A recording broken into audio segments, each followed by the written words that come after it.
I have a question. I need to clear this up. I feel like I honestly don't know the answer.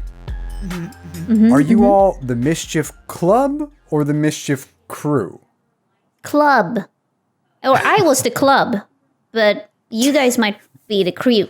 I don't know. Yeah, I thought If this was set in that New was Orleans, if this was set in New Orleans, it'd be the Mischief Crew. But since it's not, we're the club.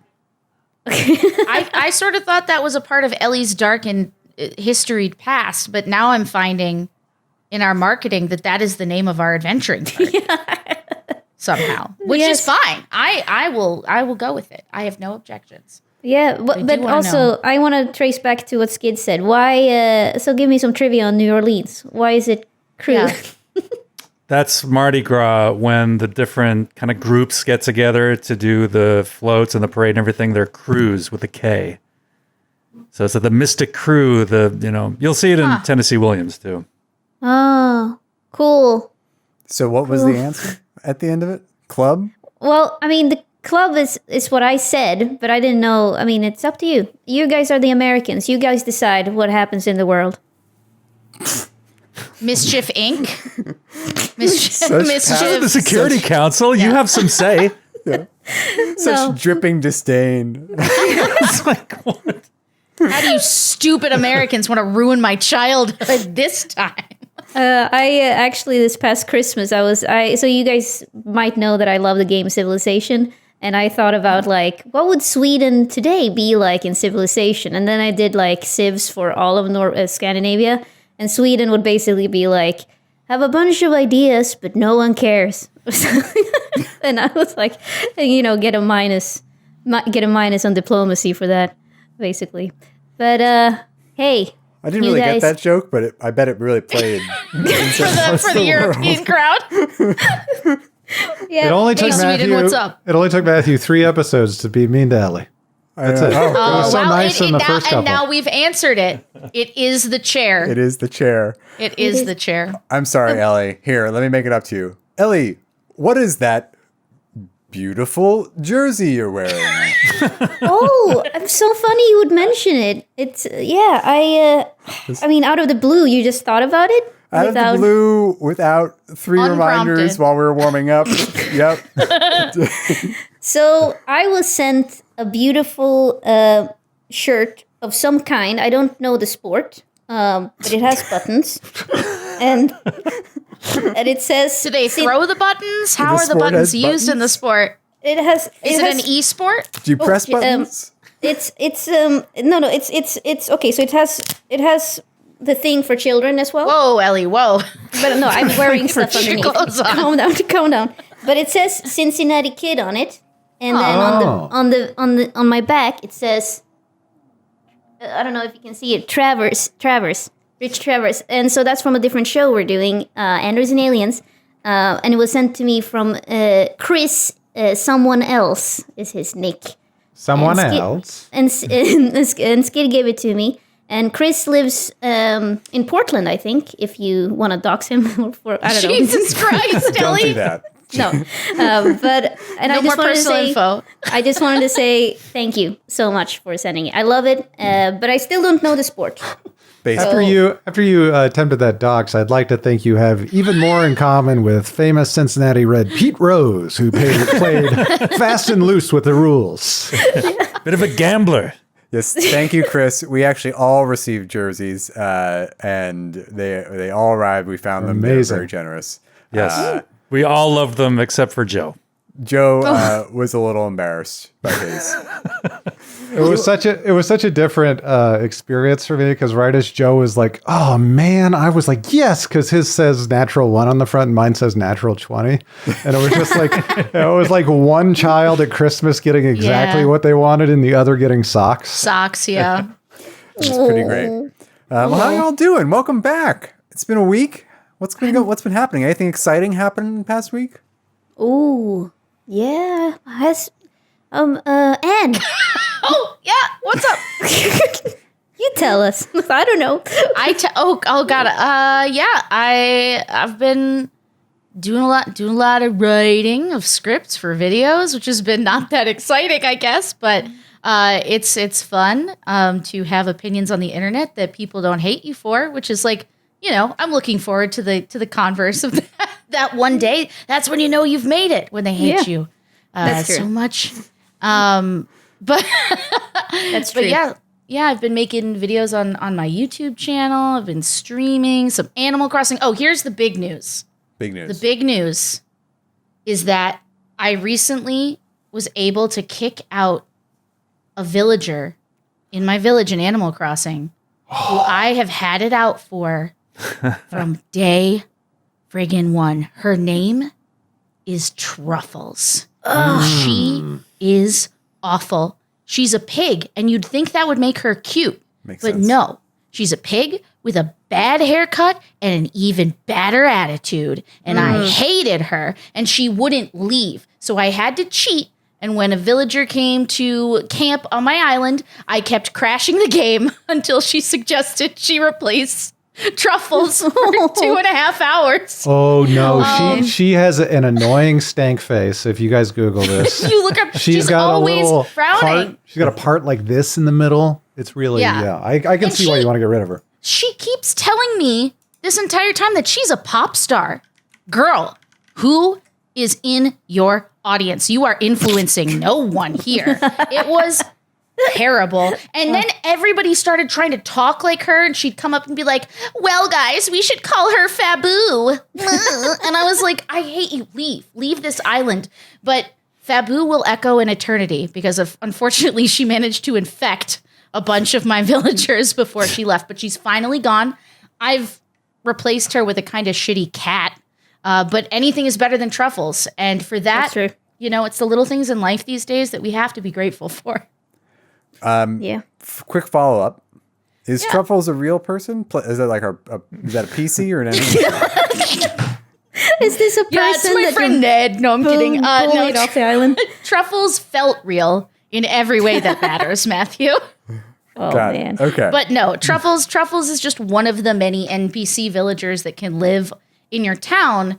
I tried hitting her with a net, and she just stomped around. Then she threatened to hit me because she was good at karate, but never did she ever offer to leave, no matter how many times I built a fence around her so she couldn't explore the island. Oh, this is that sounds very that's like intense. that sounds like Sims. You built a fence around them so they died in their own pee. And or you could also, if you were interested in the new iterations of the games, you could have a little person be like a loner and then a good artist, and then you would imprison them in the basement, and so they would make money to your household while you had a prisoner in your household. Wow. Well, I mean, I knew it was a real problem. Oh my god! I knew it was a real problem when I went to my boyfriend Zell. He's a gazelle. It's everything. I went to his house. He has a grand piano. And she was in there with him. And then when I asked him what was going on, Zell was like, well, I'm friends with both Rin, that's my name, it's important, with both Rin and Truffles. But who's my best friend, he says to me. How dare you? So I had to get rid of her. And now she's gone. Okay. Well, To you, congratulations. Thank you. That's my big news. Skidmar, how you doing over there?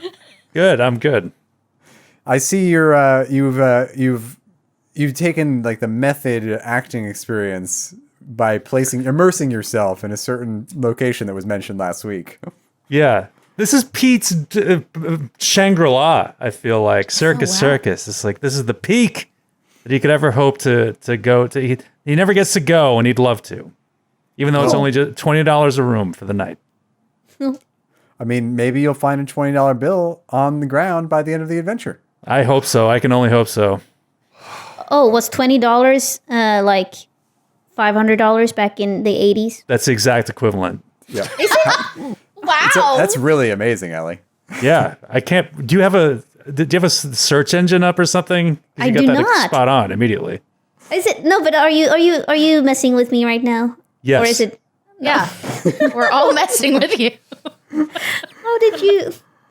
Okay, cool. No, The inflation expert. calculator has it at 4201. Wow. Oh, so you've done more than double. Yep. Yeah. Super close to 500. That's quick math right there. 42 Could've is been- more than double 20. Could have been 500. How many Euro bucks would that be? That's the currency. They right? didn't exist then. Euro bucks. I don't. My we were country using doesn't the have. lira and the Deutschmark. My country doesn't have euro. But I mean, Well- if you're talking about my country, I don't know if you're just referring to a European, but my country has kroner. In case you were wondering. I love how you Like Sinatra? Like a crooner? Like Wait, no, like a crown. Crooner. Oh, no, that's better. Wait. Oh. Sinatra is a crooner? Wait. Yes. Okay. I'm going to it's transition a word us that here sounds the same, but it's before we Yeah, take us away, go Matt. too far afield. But so welcome back to New Game Who Dis. This is the show where we here at the Glass Cannon Network play games that are new to us and discuss inflation rates and currencies throughout the world. new currency? Who dis? If you haven't been joining us, we've been playing Tales from the Loop, published by Free League.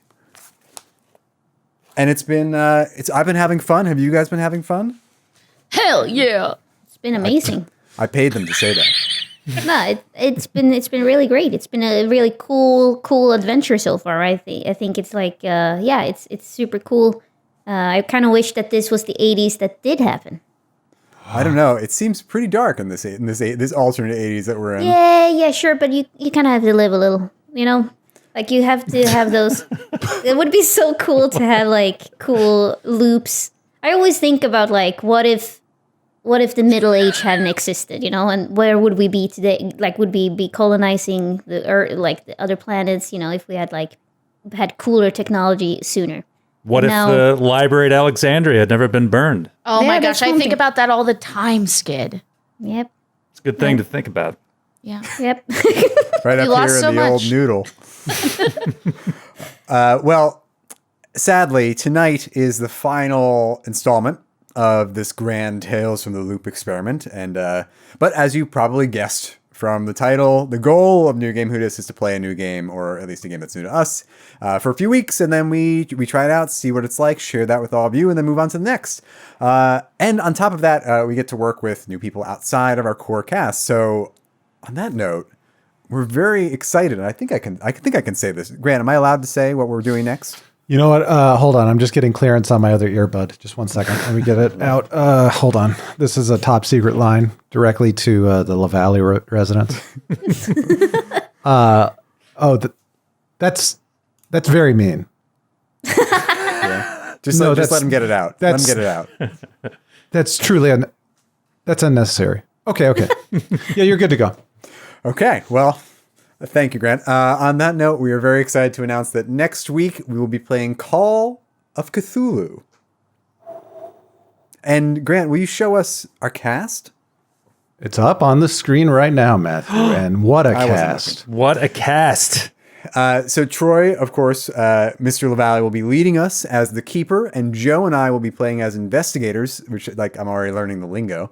But we are really stoked to be joined by Becca Scott and Nora Ibrahim as well.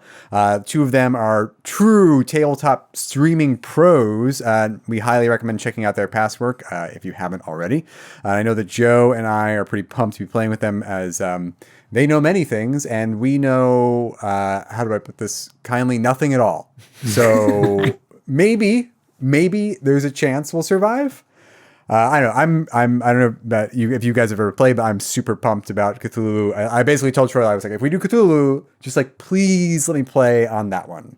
It's like we've been playing, a bunch of Delta Green, having fun with that, and I've been here. I think we've kind of all been hearing from the Naish about Cthulhu for a long time now, and I've always wanted to play, and it's super cool and very humbling that now we get to play alongside some cool tabletop streaming heavyweights. So anyway, join us next week for New Game Who Dis, Call of Cthulhu. Same bet time, same bat channel. Same bat time, same bat channel. Well, Becca Scott is rad. You're going to have a blast.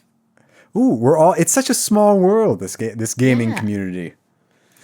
Well, I don't want to get ahead of ourselves because we still have a big mystery to wrap up here in this little town called Boulder Hold on, City, Matthew.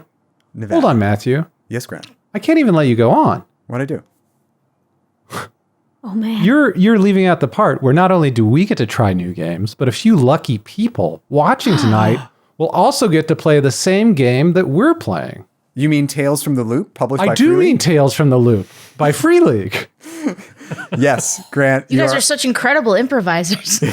Look at that. It's like he knew what was going to happen ahead of time. It's crazy. No, So connected. Grant is totally right, and we want to extend another thank you to Free League, who is generously supporting this stream again by giving away even more Tales from the Loop starter kits. Tonight we're giving away 1 hard copy kit again and 3 digital copies. So if you go over to the chat, which is over there, or possibly over there, or maybe neither of those places, you will see a link that you can fill out. You can click and fill out, and that will enter you, and we'll announce the winners by the end of the night in the chat. And if you win the physical copy, by the way, Brennan will reach out to you directly. So, all that said, do you guys want to play some Tales from the Loop? Hell yeah. All right. So last episode, our illustrious Mischief Club. Oh yeah, we never came down on that. Club. The illustrious Go with Mischief Club began to investigate the disappearance of Mrs. Driver, who is all of your English teachers, your English teacher. I'm going to speak actual words now. Mrs. Driver apparently walked out of her class on a Friday afternoon and hadn't been heard from since by the time Monday had rolled around, and you all skipped school and snuck into her house, which is a totally normal thing for a bunch of teenagers to do. But you found nothing strange in there, though Juniper and Heather did sneak looks at their recent papers, and some looks were exchanged. So you tried to chase down some other leads, and eventually you decided to head back to the school. But when you got there, you noticed that your beloved music teacher, Mr. Horn, was just kind of like walking down the street in the vague direction of the northwest, and you decided to follow him. Pete had to take advantage of a passing gaggle of UNLV basketball players that just happened to be hanging out in town. So lucky. So lucky that happened at just that moment. But you were able to successfully follow Mr. Horn to Hemingway Pass and up into the mountains, where you discovered a very strange thing happening. In this clearing, about 20 adults were just kind of standing around, not really doing much of anything at all. And at the center of them all, you spotted this strange cylindrical metal object with the letters ArAN on the side. And you were able to induce that the adults were being somehow affected by subliminal vibrations being emitted from the ArAN. ArAN? I don't know how to pronounce it. ArAN. I've heard it both ways. Yes. But you all were immune. Or at least you seemed to be. But when you tried to get closer, the adults at first were kind of out of it and talked about building summer homes or the view. But then when you tried to get to the ArAN, they all tried to chase you away. And Pete tried to tackle one of them, and his nascent basketball career nearly got ended when the other adults swarmed him and threw him to the ground. But Emil, using his crack photography skills, was able to notice some cables that should have been buried heading deeper into the past. And so you kind of snuck away and followed those cables, and you found a robot dressed in human clothes guarding an ecosphere. Sorry, just a private dance moment. It's just the rhythm got us, Matthew. Rhythm got us, as it always will. As it always will. Well, eventually you struck up a conversation with this robot whose name is Isaac, and he turned out to be a pretty nice dude. But he made allusions to working for a master of some kind, and he tried to get you to leave, but eventually you were able to charm him into helping you. And he allowed you to shut down the ecosphere, though you learned that the sphere itself wasn't powering the ArAN, just modulating the energy it was receiving from the gravitron, which is the massive energy source that's powering the loop. And you also discovered by inspecting the ecosphere that the service engineer responsible for this area is someone named Mike Warren. And then Emil insulted Isaac by refusing to take more than one picture of him. But Juniper jumped in and gave him her Walkman, and all was well. And then you made your way back to the clearing and discovered that shutting down the ecosphere seemed to have amplified its effects, and the adults had somehow devolved, and now there were more of them now, like more like 40 or 50 of them, and they were acting more animalistic and territorial, and fights were breaking out, and Mr. Horn was one of the people fighting. And that brings us to today. But before we jump in, I want to do a little bit of experience points with you all because as we broke this into multiple sessions, you guys have earned some XP. Well, Oh man. Whoa. well, you possibly earned some XP anyway. So, why don't we do that, and then we'll get into the actual story proper. So, there's Tales from has a cool mechanic for XP. You just answer 5 questions at the end of each mystery, or if it's broken into multiple sessions at the end of each session. Since we did that, we're going to talk now. So, y'all ready? Yep. Question number 1. Did you participate in the session? No. Fuck. Yeah, man. If only. I was all over that session. What right. session? Very, very good. You guys are all comedy masters. Yes. This is like the writing your name on the SAT myth, but yes, you all get a point for participating in the session. Fantastic. Wait, you have to write your name on the SAT? Fuck! You knew you were missing something. I knew there was a reason I couldn't get Shattered into your UNLV. your perfect score, Skid. Wait, Skid, did you all actually I apply to need. UNLV? I did. Wait, is that a good school? No, it's a terrible school, and I'm sorry for anyone who lives in Las Vegas, but that is a very bad school. Okay. And they were like, let's wait and see. And I was like, oh man. That's a hill you chose to die on right there, Skid. You're like, I'm sorry, but you are terrible. Yeah, Indisputably. it's a bad. There was a SNL sketch like years ago. It was like the paper chase, but UNLV. And John Houseman comes in. It's just like, look to your left, look to your right. One of these people will not pass this course. And he like pulls down the thing, and it's like blackjack, like rules of blackjack. People are like, oh, they're all freaking out. And then like in the middle of the show, whoever the host was came out. I was like, there's been some confusion. We've had some feedback. We just want to make it clear that the reason that sketch is funny is because UNLV is a very bad school. It's not a good school. It's a very bad school. It's like, okay. And I couldn't get in. Well, if SNL says it, it must be true. Certainly was. The joke's on them, Skid, because you get to role play as an aspiring UNLV applicant. Yeah. You're elevating them. And I get to it ruined their reputation years later. So everything turned out better than expected, I guess. Yeah. This episode is titled Skid's Revenge. The Revenge of Skid. All right. Amazing. Okay, so question 2 is, have you been in trouble because of your problem or your relationship? And so that might actually take a little bit of some memory jogging, but while we're waiting, Grant, I know you and I have been talking, and this seems like a kind of natural segue. You want to retcon some of Heather's backstory, so why don't we take a moment to do that now? Yeah, I think it. Sorry, go ahead. I think it made sense story-wise. It came out kind of naturally in a lot of ways. In my interactions with Juniper, I think that I realized that my problem is my secret nerd past, which I've been terrified of coming out because it could affect my status as a popular kid. The 80s, I know it's hard. It was hard growing up outside of the 80s in high school and middle school. Inside of the 80s in particular, based on the media I see from the times, it was particularly hard to be a nerd. And a cross many unrightfully had to bear. But she's scared of that coming out, and she knows it's on the verge of coming out because maybe Juniper might just let everyone know who she used to be. Oh, so I know. I'm the one who knows your true past. Yep. Originally your problem was that you had the secret nerd past and you had gone to elementary school in another town. And a kid from that town is now moved into Boulder City. But it felt like, based on what you were role-playing, it felt like you and Juniper actually you had this bond, you were friends when you were younger, split apart, and now Juniper is the one that knows your secret. And I also I love the idea. I love the idea that Heather was so into her own self and image that maybe she even forgot that Juniper knew this until she was stuck in this situation again with her. She had to spend time with her.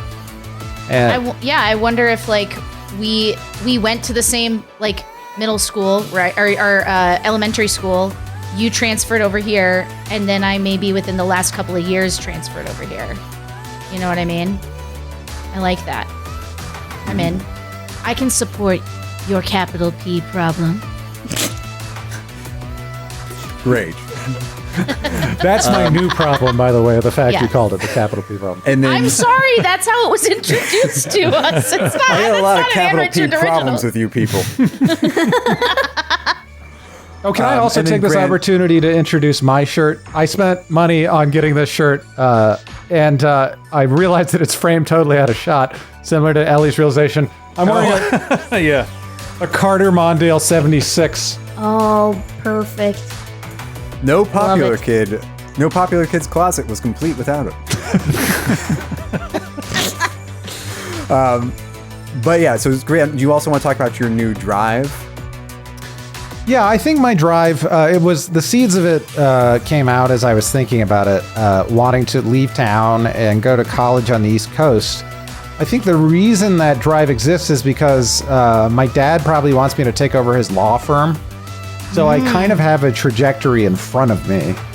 And it's unlike some of the issues the other players have with their father figures, in that I think it's a pretty healthy relationship.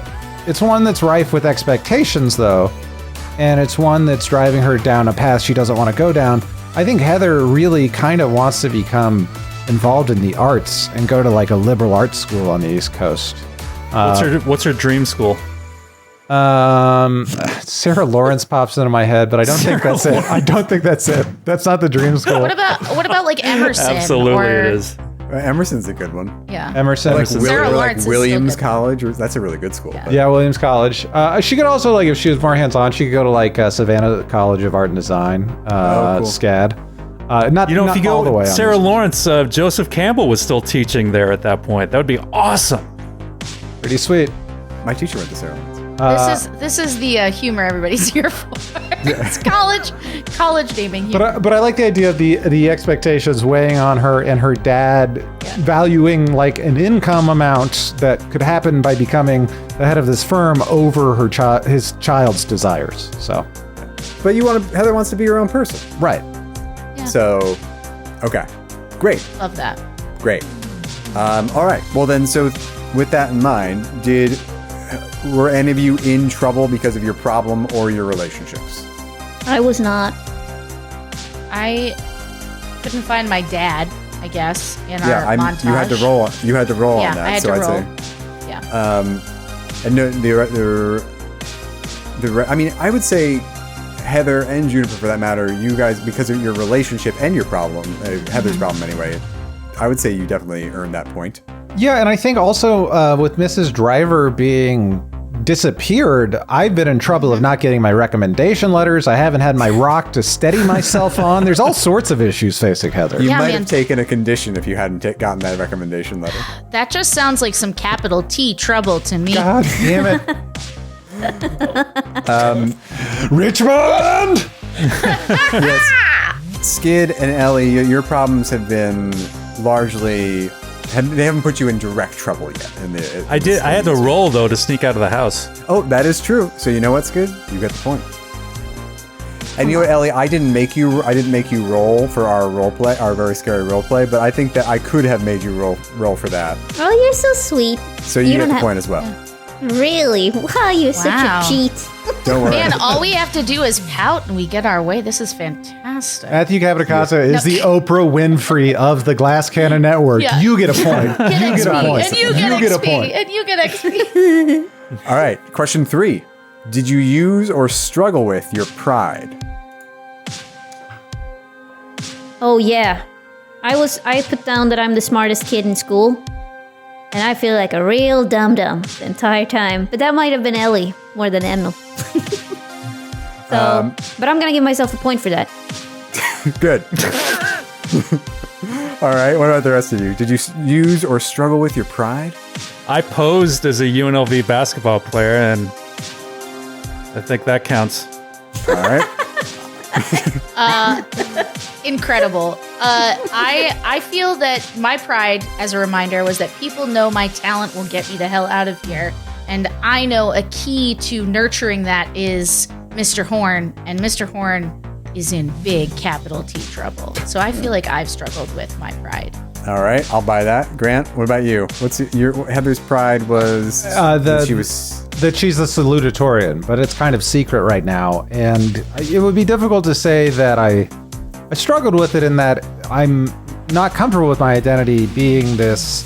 Not that you have to be a nerd to be academically successful, but it certainly helps to be enthusiastic about things you're studying. And I think she's hiding that and that identity from a lot of her popular friends.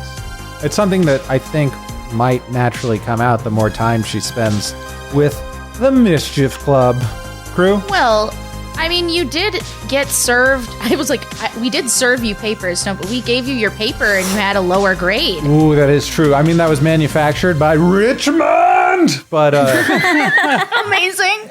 but it happened. I'll take it. I'm just trying to help you get them XP, Grant. I like it. Yeah. I right. capital A appreciate it. Oh. All right, next question. okay. I'm just going to say you all got this because of the situation's been in, but did you put yourself at risk for the other kids? And I would venture to say you all did. So give yourself I a think point there. Skid should get 3 points for all the times he just shoved people. Yeah. Yeah, I tackled so many I'm people. sorry, you tackled people. Yeah. I apologize. All right. Yeah, all that tackling definitely gets Pete a point. And then question number 5, have you learned something new? And if so, what is it? I've learned that if I put my heart into it, maybe I can one day have friends. You're not going to take this seriously. No, I did. Look into her eyes. She's so serious. I was serious. I was having a moment. Okay, fine. I didn't learn shit, Matthew. No, it's okay. You can learn the thing that you saw up on the banner above the teacher's chalkboard. Okay, so you meant actually learn. It wasn't okay. Learn something. Okay, yeah. I thought you actually meant like character development. But never mind. Okay, I did. We learn. learned that robots can wear hats. We didn't know that before. Yeah, You did. and that they're quite sentient. I learned that Heather is like capable of being kind and not just cruel at one point. Didn't you offer to do something for me or something? You offered to help me and then you cut me down afterwards. But like at first, we had a moment. We did. Yeah. And I learned maybe there's hope for us all, Matthew. That's what I learned. All right. In the Mischief Club. Wow. All right. The question is a little phrased weirdly, to be honest. Yeah. Like it sounds like you're asking, did we learn something about ourselves? But you're specifically asking, like, what did we learn about the mystery, right? I mean, it's open ended. I think on purpose. So it's very clearly like you have to make the case for. I was just messing with you a little bit, Ellie, but you have to make the case for what it is you've learned. And so, Grant, did Heather learn anything? I think Heather learned that she has unresolved feelings for Skid's character, Pete. Ooh. Let's dive in. It was like right in that moment when Juniper was like kind of criticizing or saying like something was strange about what Pete did, and I was like, I thought it was pretty cool. It was in that moment she realized, like, as much as she avoided eye contact with him, like I could see like a moment where Pete like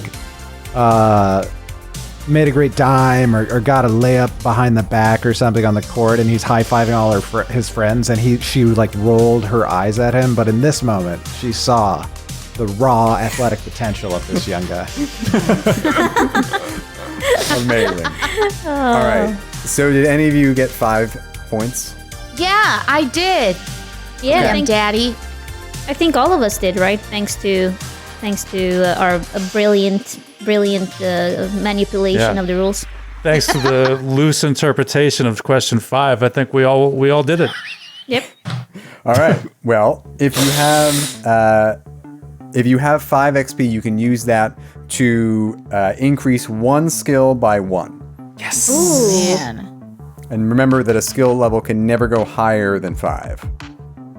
High five. One skill. You can also... Skid, you were so ready with that. I was ready to go. I knew we had done it. I had faith. I learned to have faith. So what skills are you all increasing then?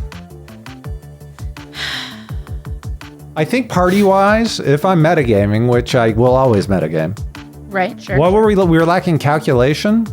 Or we weren't great at, was that one of the skills we were poor at? I have like a 5 in tech rolls.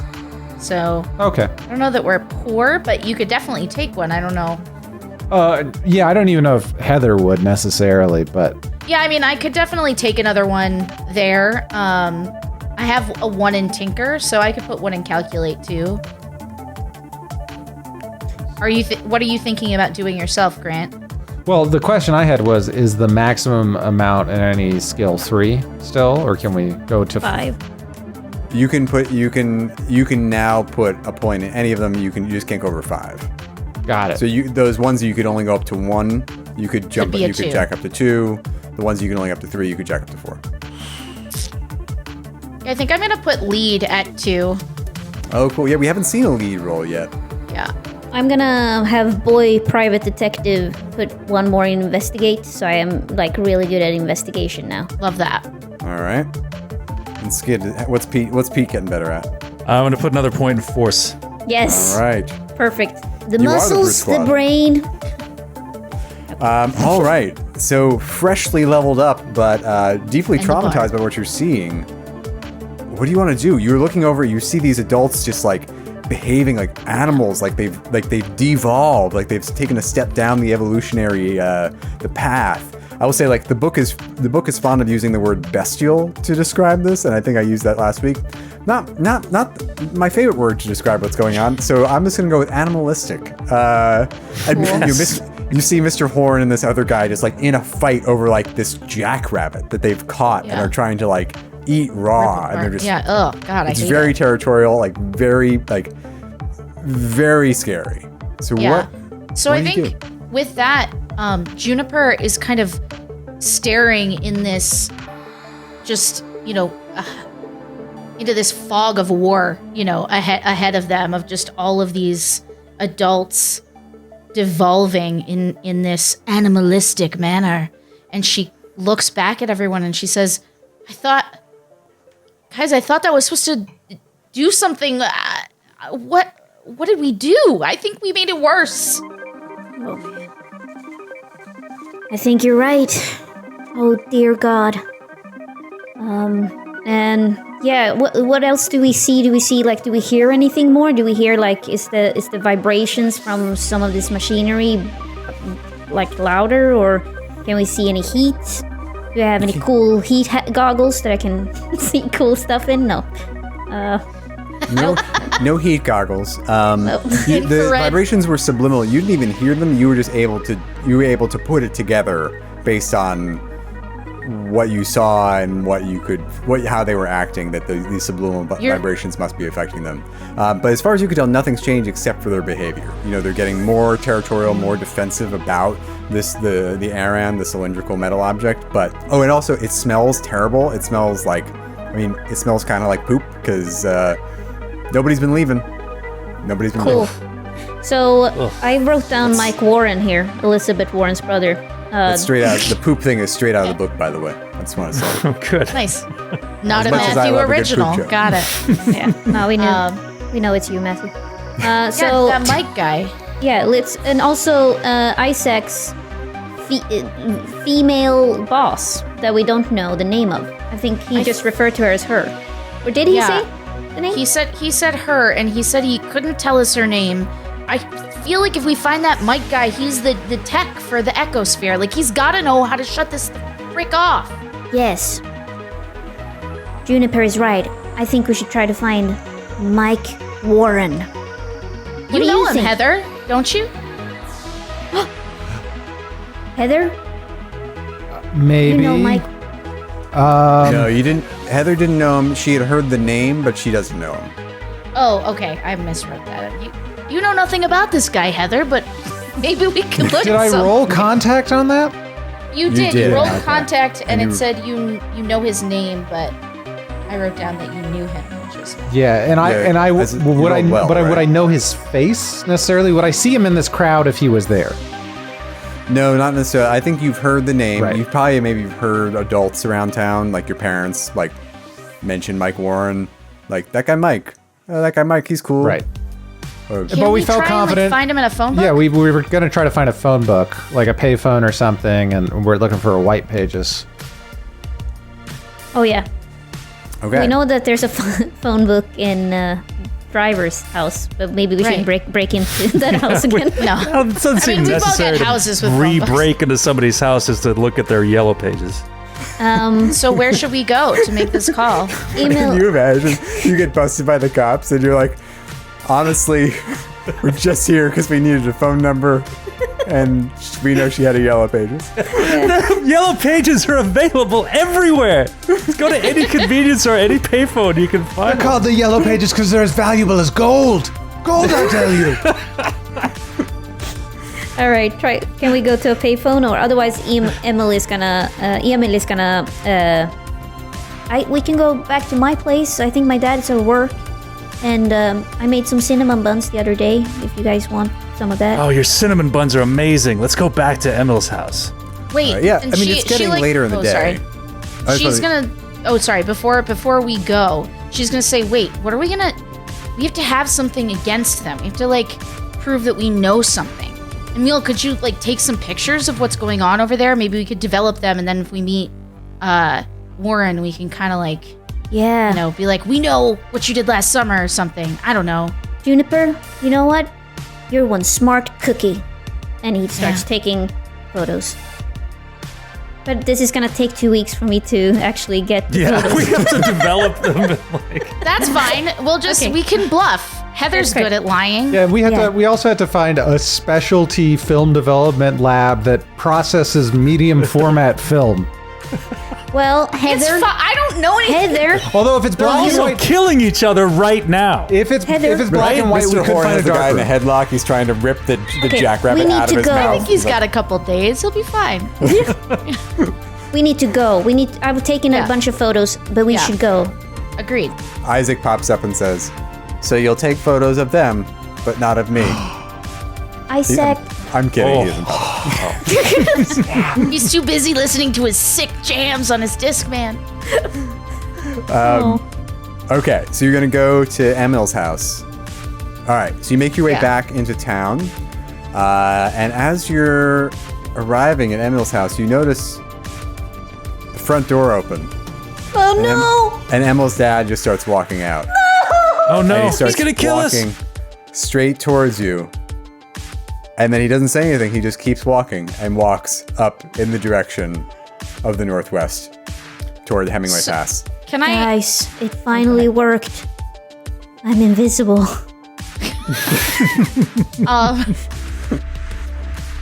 Juniper is gonna look around and see how many other like doors are just left ajar on the street. Like, is this something that all the parents are doing? Is that a thing I can do?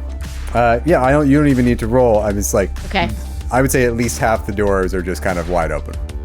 She goes, "This is so whack. We've got to tell like everybody. I mean, anybody who's not totally fudged in the head." I'll prepare some cinnamon rolls. The telephone book is the telephone book is underneath the desk in the office. All right, so you go into Emil's house. Okay. Emil goes to make some cinnamon rolls. Juniper, do you force this issue? Do you think you need to go to the authorities?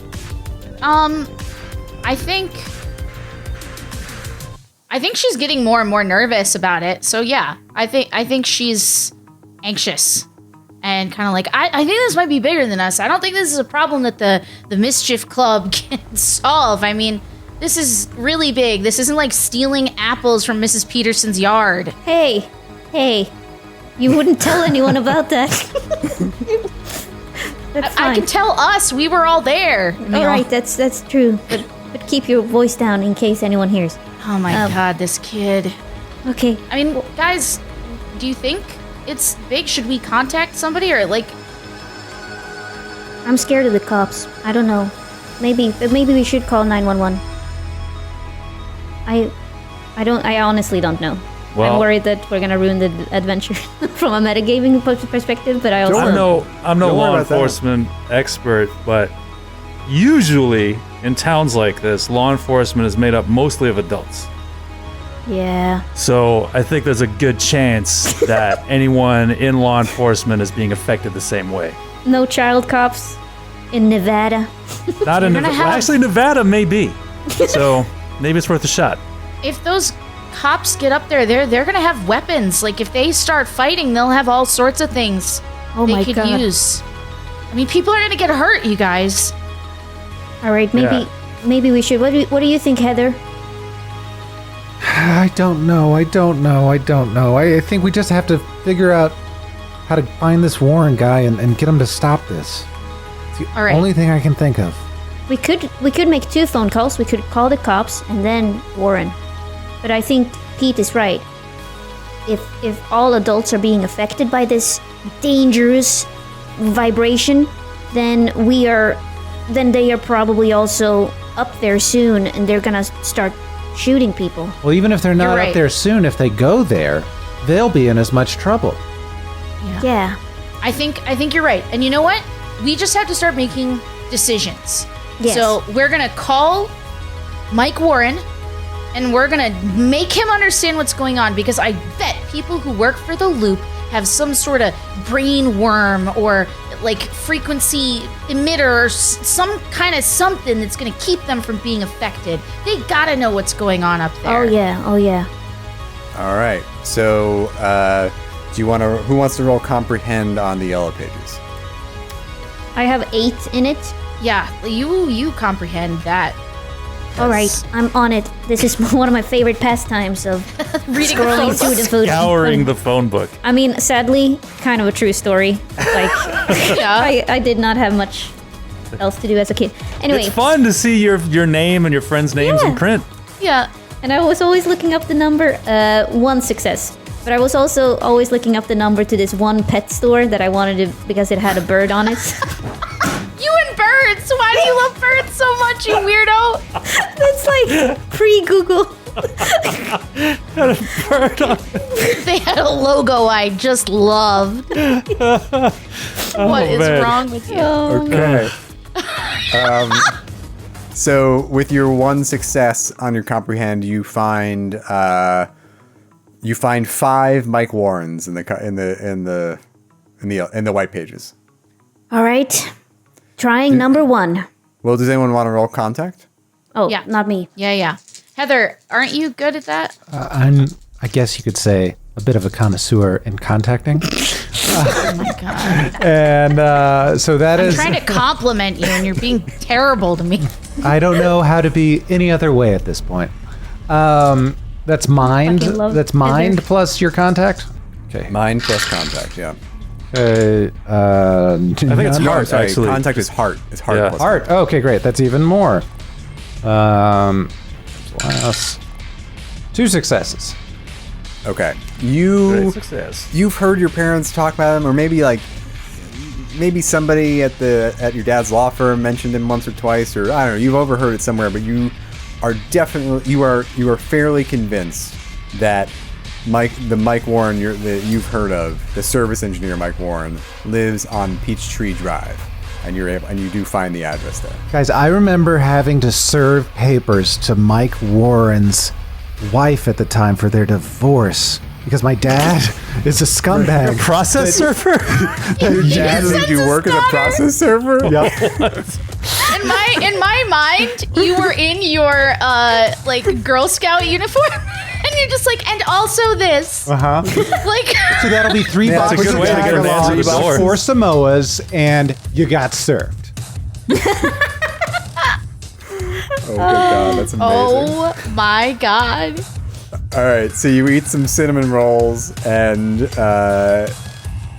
what do you want to do with this new information?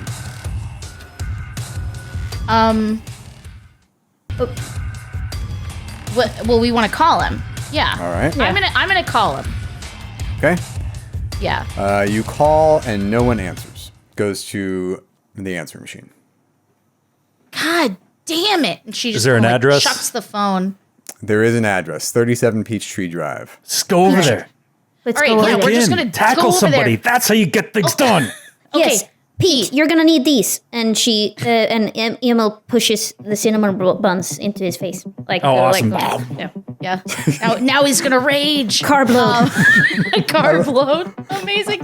She goes, what if we need to kick some ass. What are we gonna use? Like, do you have like a baseball bat or something? I was gonna say, okay. Let's get some stuff. And I think Emil opens one of the storage rooms or something and trying to find stuff to use, but his dad is hopelessly Swedish-ish, so he doesn't have much cool stuff. He has like books and nerd shit, Dungeons and Dragons and things like that.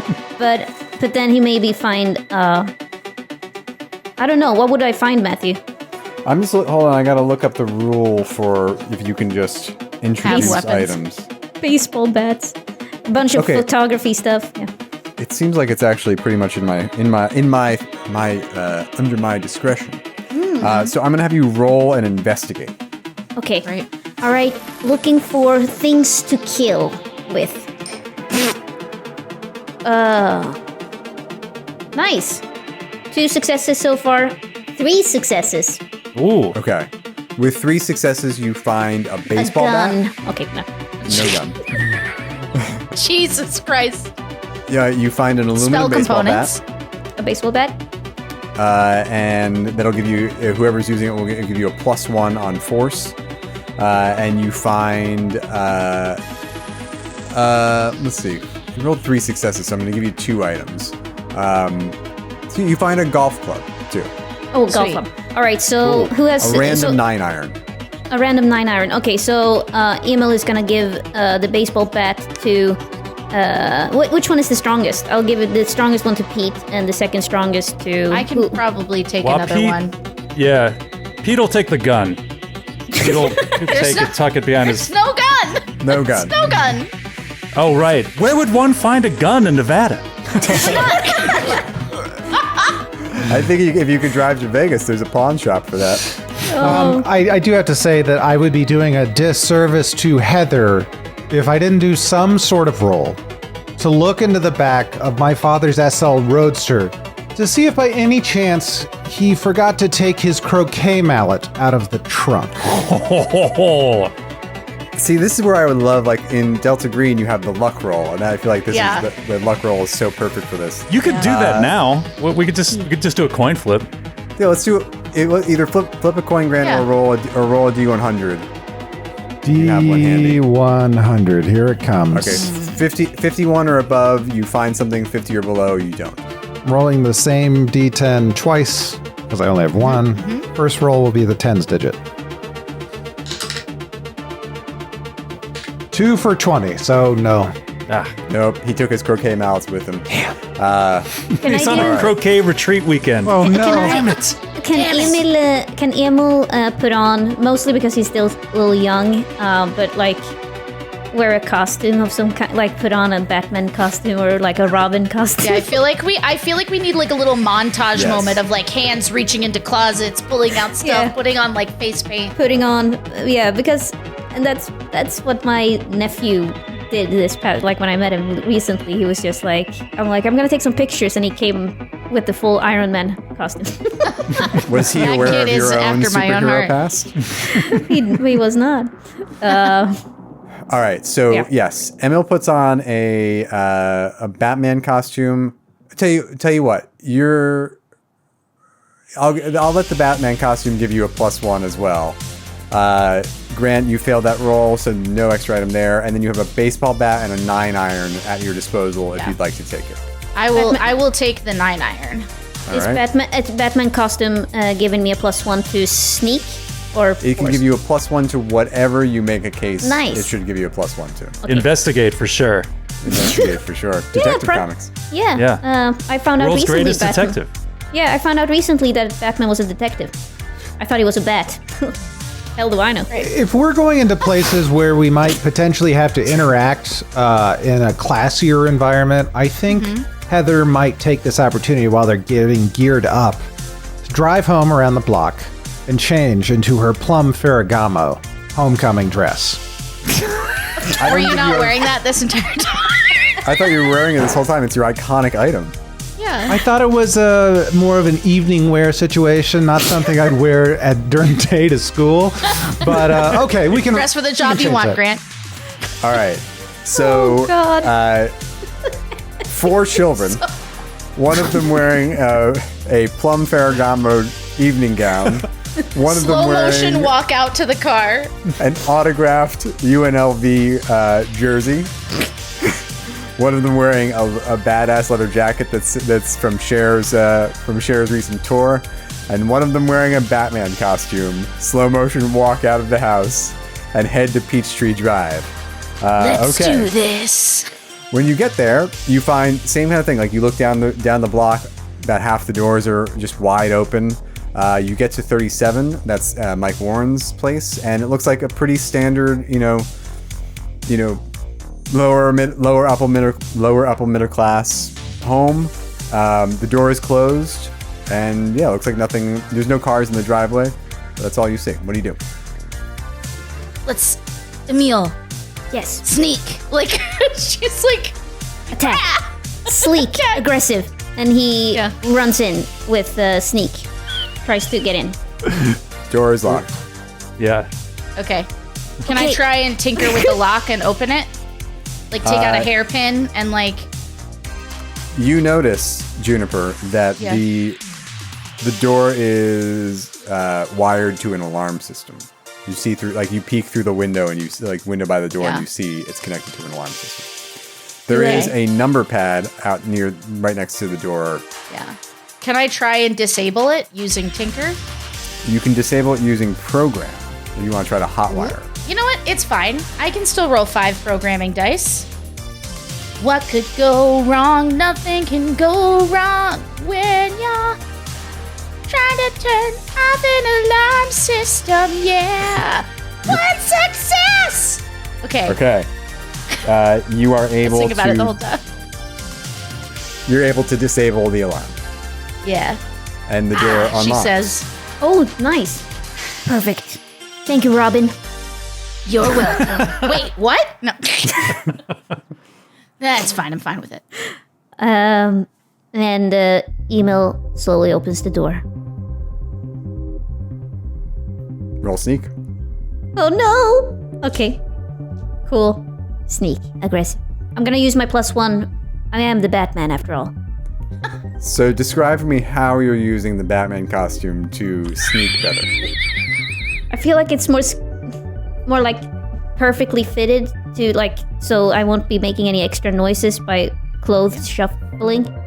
What you're saying, Ellie, is I am the knight. That's I what am- you're saying. I am Batman. I mean, I was molded by the doc.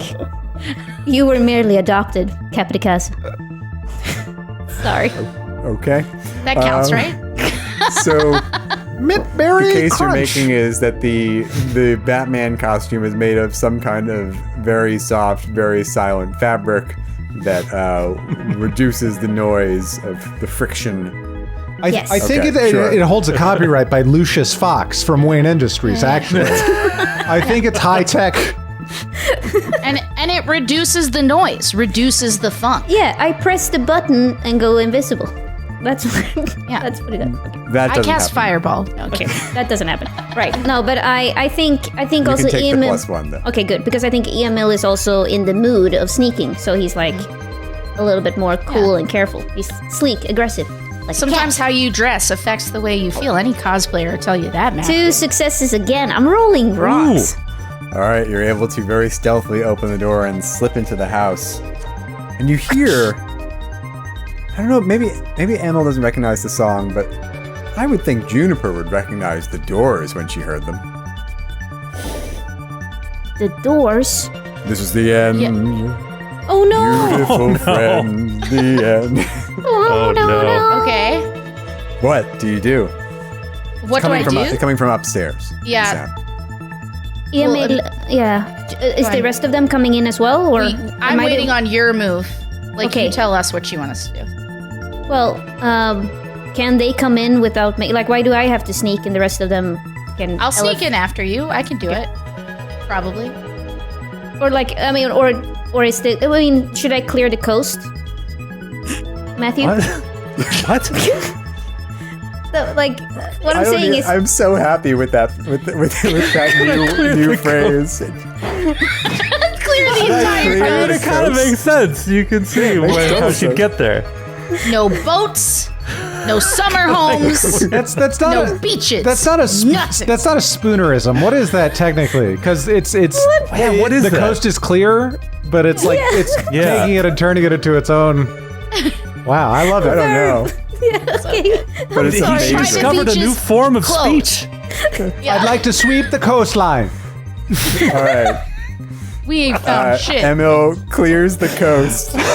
You can roll investigate to see if like maybe you check the rooms, you clear your corners, Yeah. Okay. and in doing so clear the Fucking coast. 10-year-old. Yeah. The coast is clear, everyone. My heart. I come inside. I hear the doors, and I'm gonna quick go upstairs to see if there's anybody there. Okay, Emil, roll your investigate. Just make sure there's no one on the first floor. Okay. Ah. No successes. On 9. You don't think there's anyone there? Guys, I swear the coast is clear. I trust you. Okay, right. cool. So Juniper, are you leading everybody? Are you going by yourself, or are you leading everybody else up? I'm like, let's go see what's up. So I guess I'm gonna go up there. I'm gonna try and sneak up, and Okay. like I have my 9-iron prepped. All right, everybody roll sneak. Come on, Let's Batman. make some mistakes. One more time. Ooh. 3 successes for Pete. Oh, nice. Wow. Sneaky Pete. Good job, Catwoman. I didn't succeed No. at all. Oh, no. 1 success for Emil. 2 successes for Heather. I'd like to Okay. point out that that's 2 more than Juniper. Yeah. Juniper trips and hits her chin on the top stair. God! Ah! But then Heather catches you because I assume you would like to use one of your extra successes to buy the effect of helping one of your party members.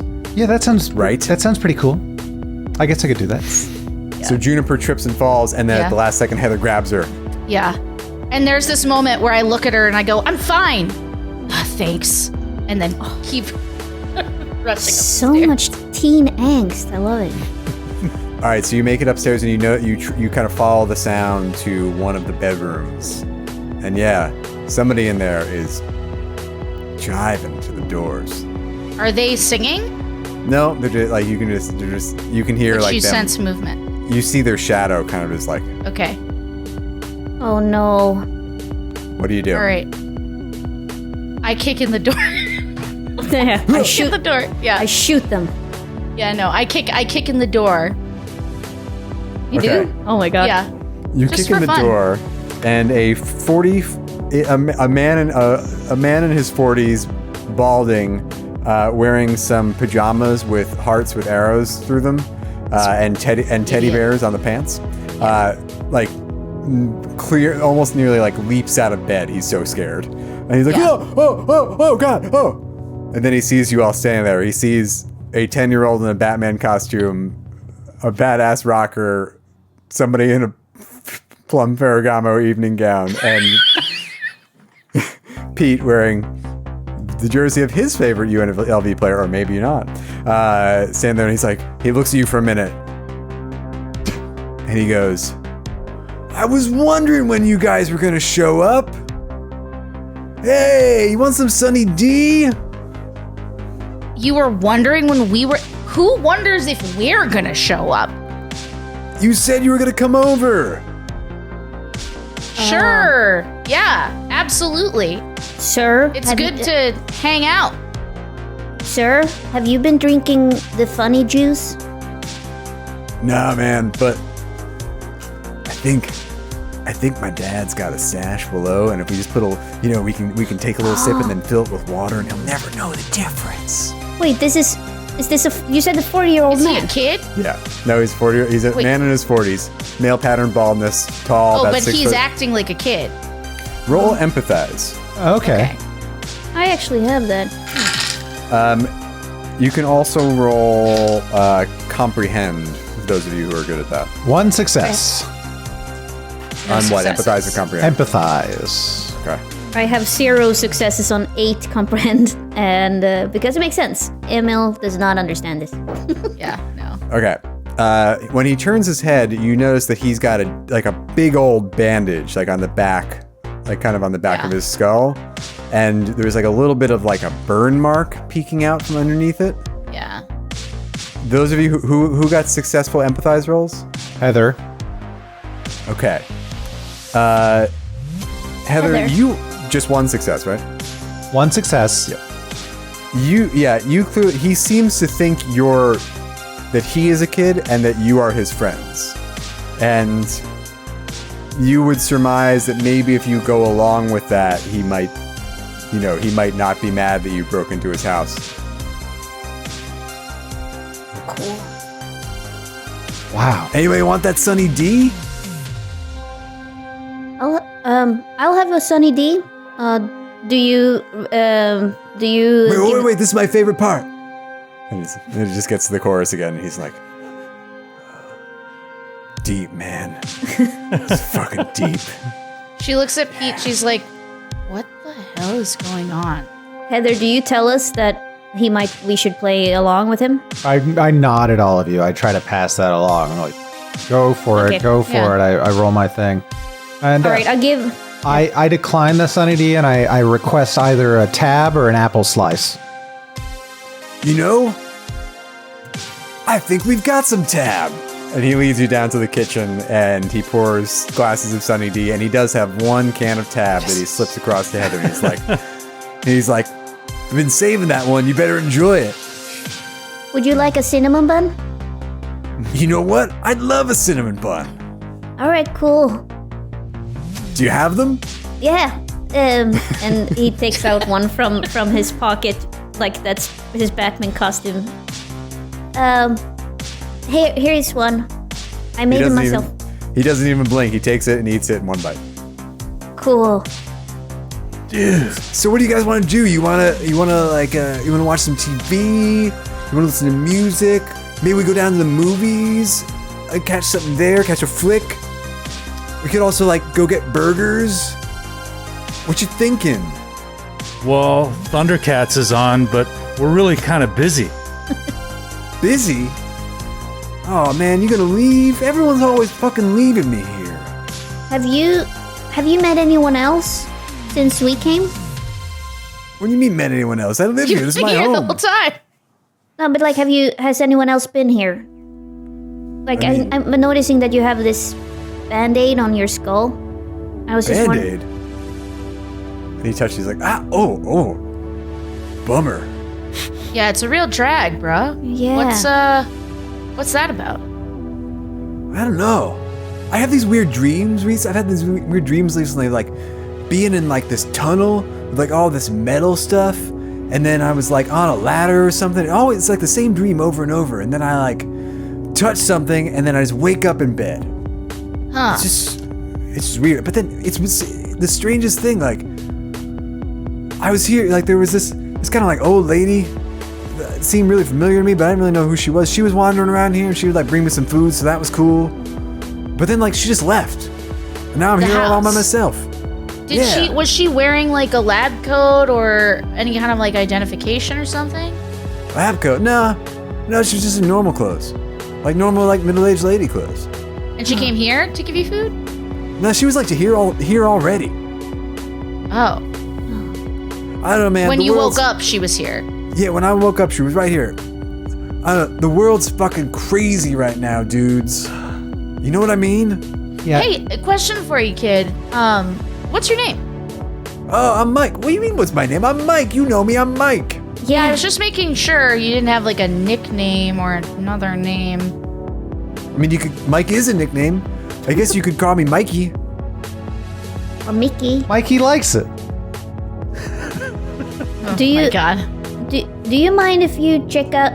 Do you have a computer, Amiga or something that we can check out? Do you an office? Computer? What's that? Damn it. That's true. I don't know when they came out. I don't know when they came out with computers. Heather butts in at that point and says, "Hey, Mike, could I use your restroom? Diet tab always, I gotta go right after. Sorry." Yeah, man, when you gotta go, you gotta go. And Heather would like to go to the restroom, turn on the faucets, and start rifling through his things for his work identification. Yeah. Love that. Okay, roll sneak. Okay. Love that. You know what? No, roll investigate. Investigate. And can we aid somehow by like distracting him? Yeah, how are you going to distract him? Pete is gonna be like, hey, do you know what would be super groovy? What? If we could go down to the store and get the latest... fuck. The latest Rolling Stones album. Oh, yeah. Roland, you like the Stones? Yeah, the Stones, they're so new and groovy. Wow, they're groovy, huh? Tell you what, dude. I got the Stones right here. Whoa. That's what I heard. And he pulls up. And he pulls out he like shows you to his whole collection of the Rolling Stones. Oh, God. Okay. Ah, sick. And she actually like gets into it and like starts flipping through them. This is so out of sight. She looks at Pete. She's like, "You're at an 11. I need you to take it to a 7." What? I'm helping. Oh, yeah. Did you? So they do not go to the store to get some stones. No, but roll charm. To get some stones. Okay. After they clear the coast, they could go to the store, They can pick get up some stones. and roll them in the alley. That's what the kids did back then. One success. Okay, he is distracted enough that I'm going to adjust. I'm going to adjust what is required for Heather's investigate roll. Okay, and because Heather knows she's not great at this, at a certain, depending on the roll, she's going to say something. Oh, well, one success. Okay, you find what is clearly like his. It's not a briefcase, but it's like his tool bag that he would carry, and his work ID is clipped to it. Okay, and does that have an address, or like sometimes it has like building information on it? We would know where to go to use this ID or to get in. Do you think His ID? I mean, it's just an ID. Like we're still in the 80s, it won't like scan. Anything. Right. No, there's a clipboard with work orders in there, and you do recognize those. They seem to be tagged with that same number. If you remember back to what you found in the Ecosphere, so like. Seems like it's in all these Right. work orders are for kind of his area, his region. Other than that, yeah, like that's really all you find with that. You could ask him about it Okay. if you want. I'm going to swipe the work orders, stick them into my purse. I have a big purse. It's not like an elegant handbag. It is big. And It's really a statement at prom. it truly is. It's a status symbol. I'll tell you about that later, Juniper. Oh, I'm so sorry. And she'll probably bring the ID out and be like, it says Mike Warren on it, right? Yep. So, Mike, is this like your dad or something? What do you think about this idea? This was in the bathroom. I don't know. It seemed strange that it was right on the sink. I just wanted to bring it Nah, up. man, that's just my ID. Whoa! I have an ID. Cool. Wow. Wow. Do you- What if I told you? Oh, go ahead, Pete. Oh, no, please go first. Or sorry, I'm sorry. Wow, I do you didn't think you realize could buy us a 6-pack of Rainier? With that ID? You know what? That idea sounds out of sight. Yeah. You want to Guys- go? We'll just go to the convenience store down the road. Yeah, let's do it. What are we doing? What is this plan? She said. I'm trying to get us some beer. Kate, there are the parents. She says. I know, but what if what we do doesn't work? We're gonna have to do something Drink? to take our minds off it. Oh my God, Pete. She. Mike is like, he doesn't even like put on shoes. He's like just walking for the Yeah. door in his pajamas. She goes, Pete. You want to know something that'll blow you? Or not? So sorry, Pete. Mike. You want to know something that'll blow your friggin' mind? What if I told you that those dreams you're having Yeah. are fucking real? would you maybe want to see if you could recognize one of those tunnels? Oh, man. Oh, man. That'd be far out, right? Oh no. Oh, no. Oh, my head. He's clearly like wigging out. Oh no. Pete, are you ready to break on through to the other side? Yeah. Break on through to the other side. Break on through. No, wait. I think I can fix him. And Pete lifts up the baseball bat with the intention of hitting him again, give him an even number of head injuries, which, according to all the information available at the time, will fix him.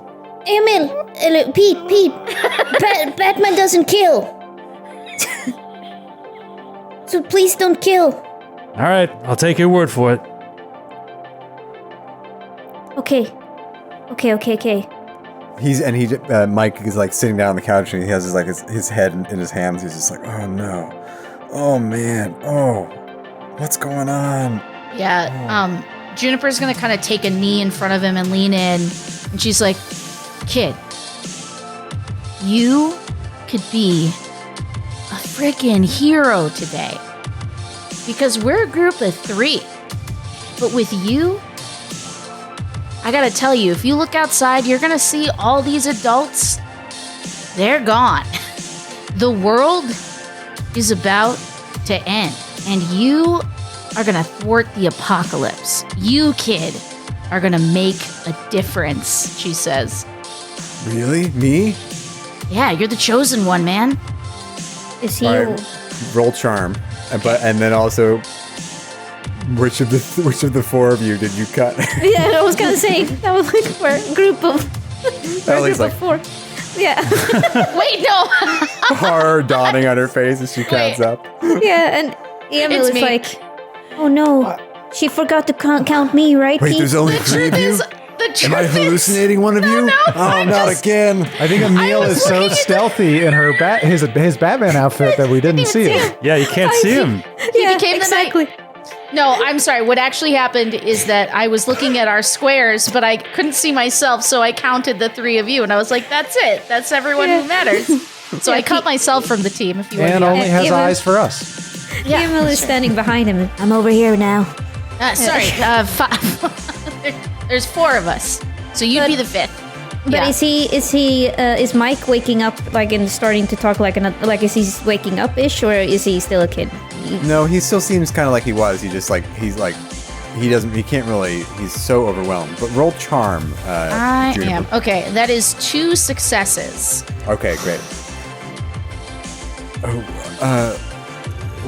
What do you need? I don't think I can leave. Like, my head is killing me. I can't. Where are you trying to? What do you need? If you thought really hard, and I know you're tired, kid, but if you thought really hard, could you think about maybe where the entrance to those tunnels is? Tunnels. You mean like the service entrance for my Yeah. region? Whoa! Yeah. That's the one. Yeah, Okay. she reaches out to Heather for the ID card. And she takes it from Heather and she puts it in his hand and she like holds it in front of him. She's like, just think about that. Think about, it's not even you, it's somebody else. When that mic goes to work, where is the service entrance? Okay. All right. So, because of your successful charm roll, he describes for you where the service entrance is, and it seems like it's in Hemingway Pass, not far from where you were. And he grabs a map from off the shelf, and he shows you kind of where the entrance is. And he's like, and you're gonna need this access code. Yeah. Access code. And then he rattles it off, and he's like, whoa! 1, 2, 3, 4, 5. Yeah, exactly. Is it 118114? No, it's 1, 2, 3, 4, 5. Well, Just no. like Her Highness's matched luggage. Would have been so cool if I had figured out something cool, but never mind. Yes, and he tells you and he goes, yeah, that'll take you right to access tunnel P1. Whoa! P1? Okay. I think Anyway. yeah. You sure you guys want to go? I got other records. We could put on like, I don't know, put on a little Sly and the Family Stone. Oh, Nice. I mean, we'll little- come. We'll Sorry, come back. go ahead, Batman, dude. I mean, we'll come back. We'll come back for the beer later if that's still on the table. Yeah. Yeah, man. Why don't you Yeah. get a party going, and we'll come back when it's time to party. Wow! Why don't you also pick up a couple more cases of Diet Tab, as well as... You're gonna be in the bathroom all night. No, I'm also going to need several bottles of Malibu rum. Make sure it's the white bottle. It's so. Oh, we're gross. doing I pina feel like I coladas. better write this down. So you wanted the tab and the rum. You Batman dude. You wanted beer? Anything, Okay. any cool thing? What's cool, Pete? What's cool? What's cool? Oh, that's so. you know what's precious. cool is not drinking underage. That's what's cool. Emil, All right. I don't want to see any of that stuff past your lips. But you're underage. I know, but I'm much bigger. Hey, buddy, look, I know all this has been really heavy, but I feel like you totally grok us. So, on can't. behalf of all of us, just keep on trucking. These are so many words that Far are out, happening to man. me. Far out. It's like another language. That's radical, man.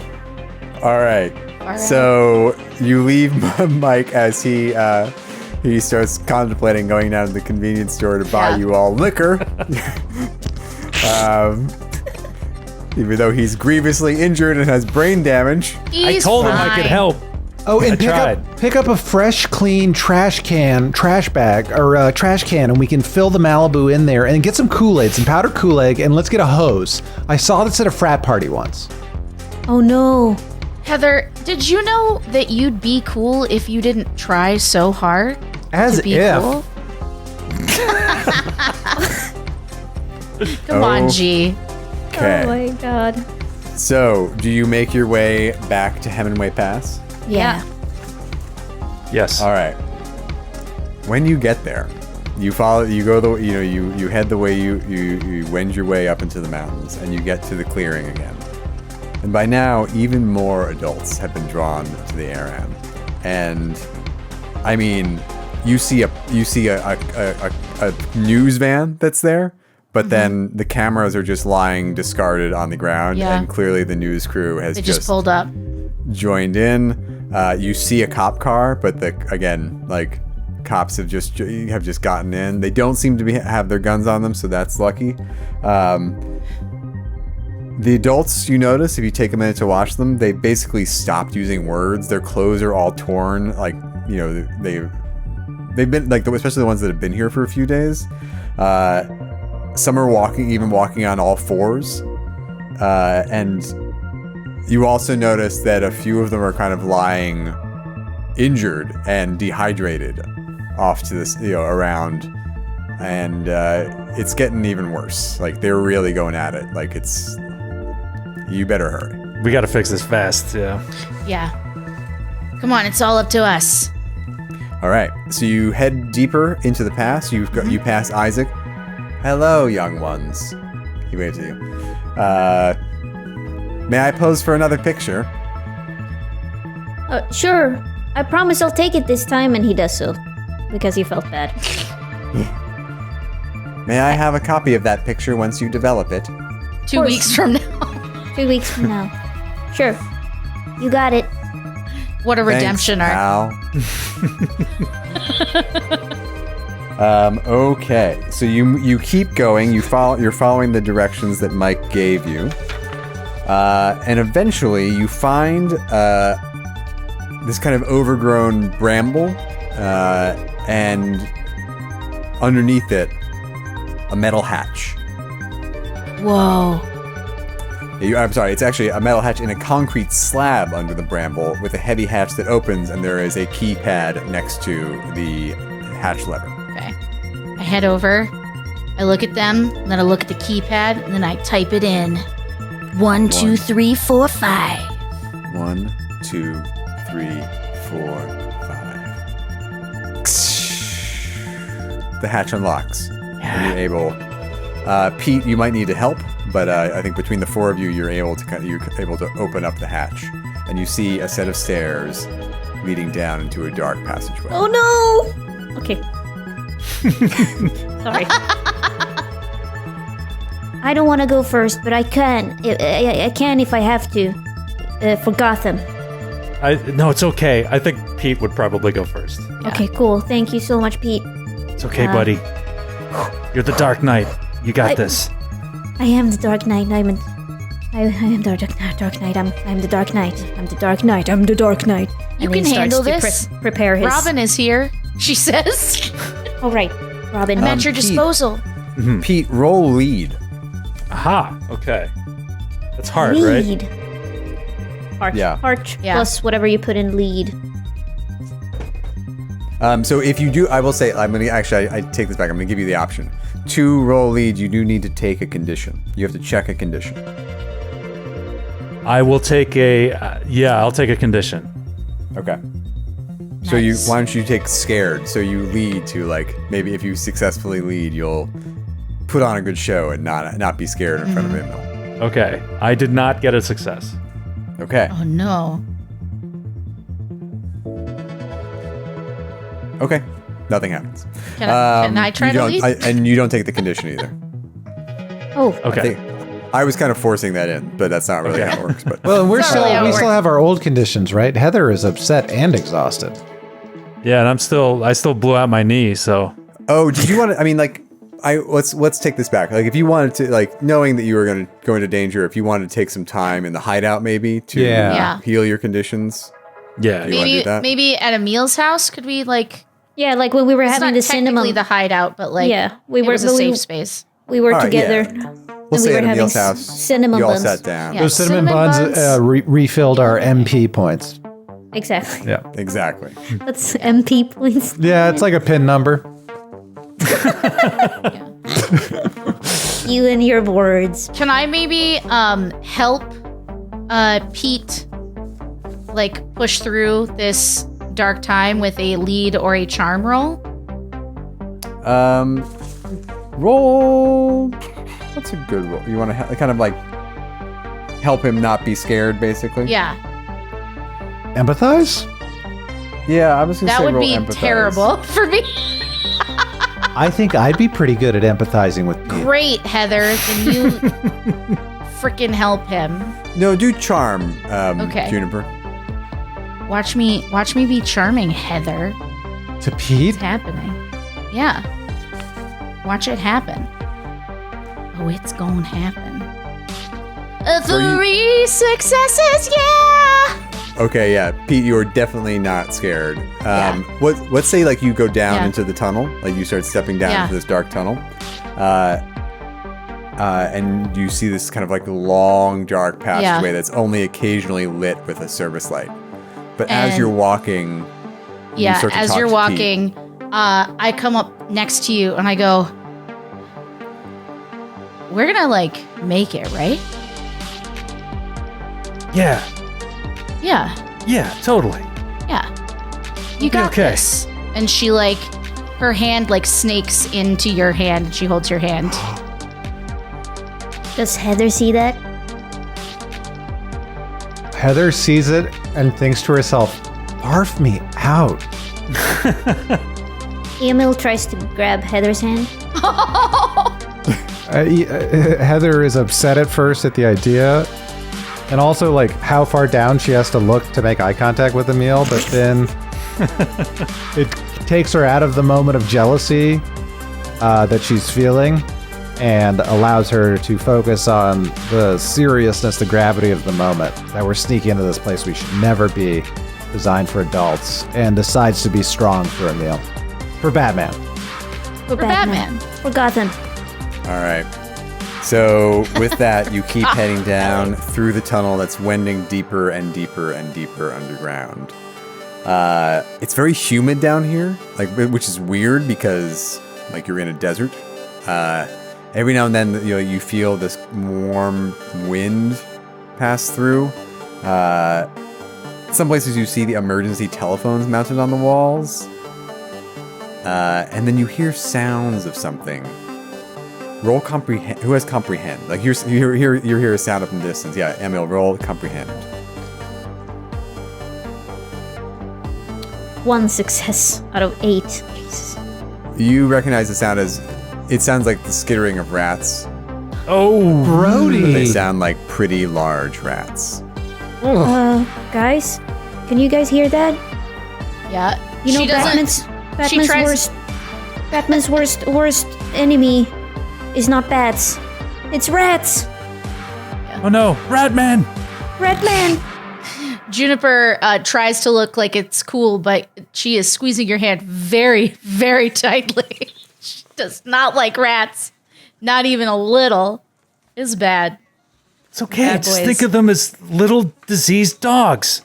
Do we have That's I don't want to worse. fight That's little so much diseased worse. dogs. do we have a way to is there a way that Emil would know how to make fire in this situation? Like You want to light a fire?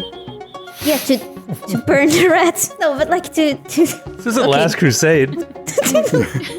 well, just to okay. Do I have a Why did it lighter? have to No. be snakes? Set a fire. Why'd it have to be rats? I think you would probably conclude you want to keep moving. Okay, You don't wanna- yeah. All right. So Yeah. stop. Should we run? Let's run. I feel like we should run. Also, there are like as you get deeper and deeper, there are these cobwebs that you kind of like dig and they kind of stick to your face as you wade past them. Oh my God. Pete maybe tries to swat them down so no one else gets hit by them, but Yeah. Spiders as well. Jesus, this is like Indiana Jones.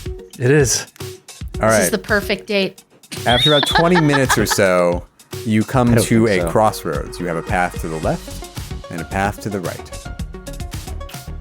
Oh man, left or right? Oh.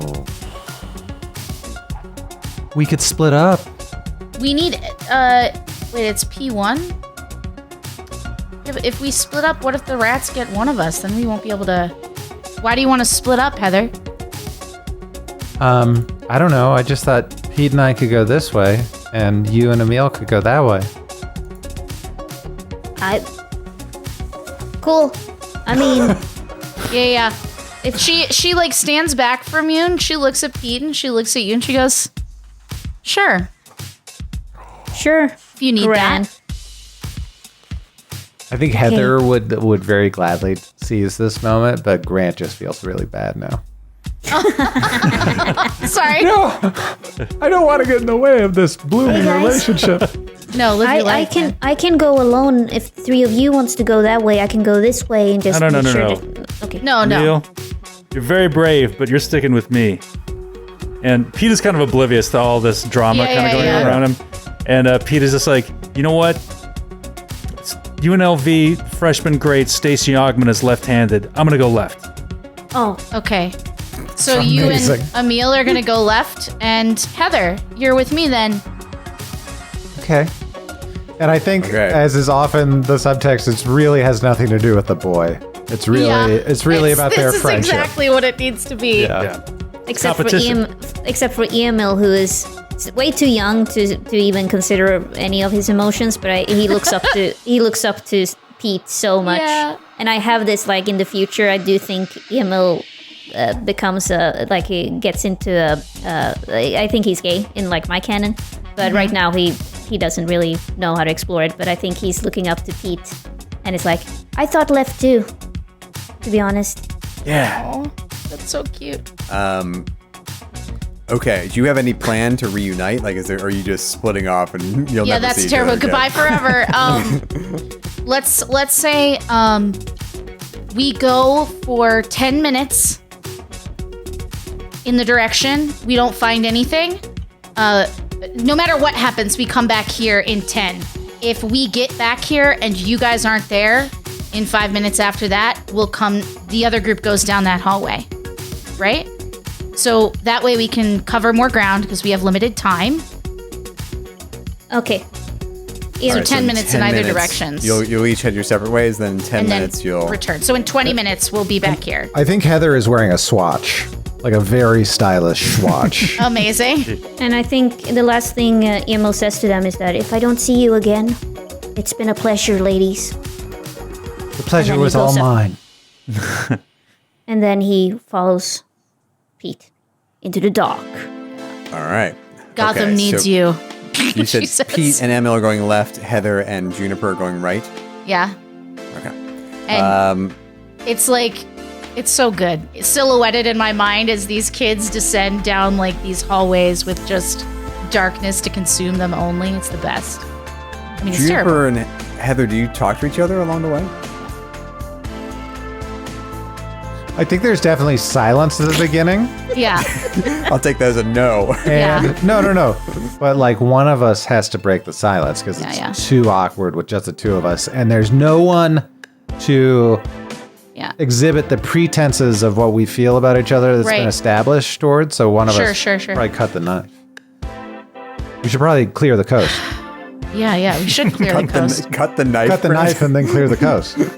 I'm going to saw this knife in half. And pull my next trick. With the tension. Yeah.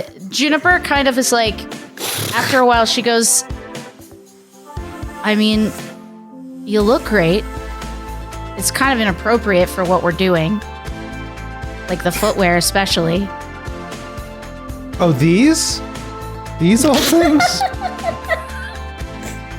And she's wearing 6-inch stiletto heels. Black. Red bottoms, Louboutins ahead of her time. Are you like wobbling on them at all? Like, is this fine for you? I think she has, since we've been walking this, accidentally stepped in a grate and had to rip off the heel on the other one. Yeah. She's like,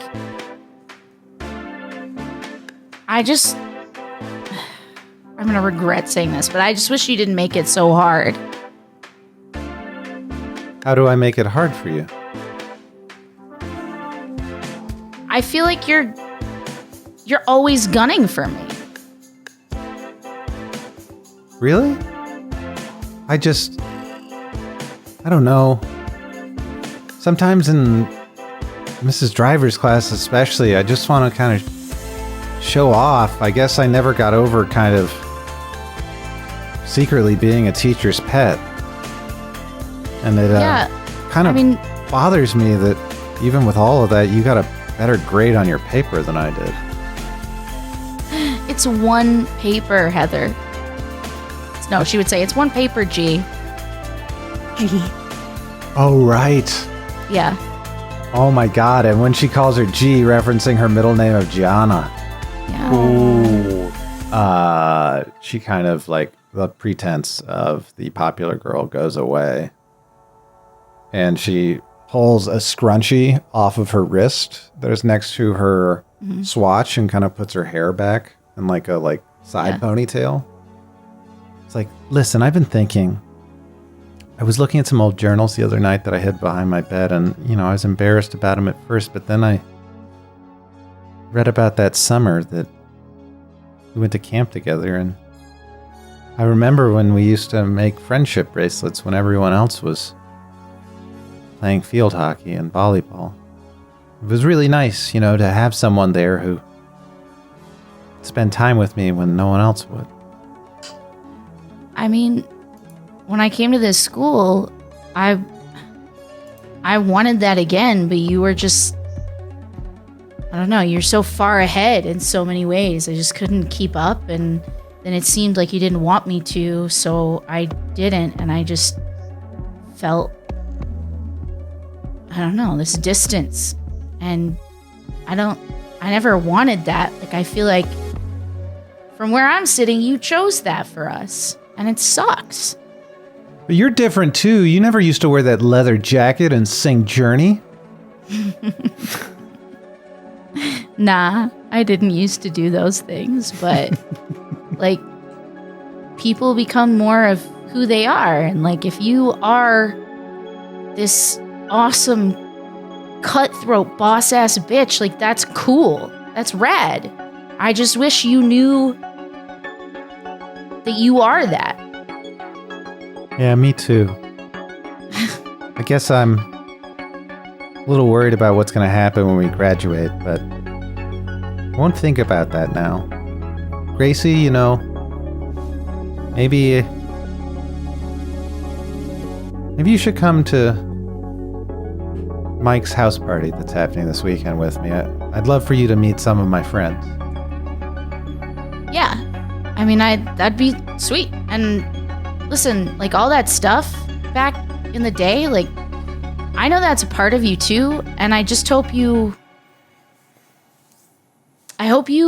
understand that people who are chill are going to be cool with all the different things that you are, not just that like one thing you've been trying to be so hard. Like you're that kid who made those bracelets.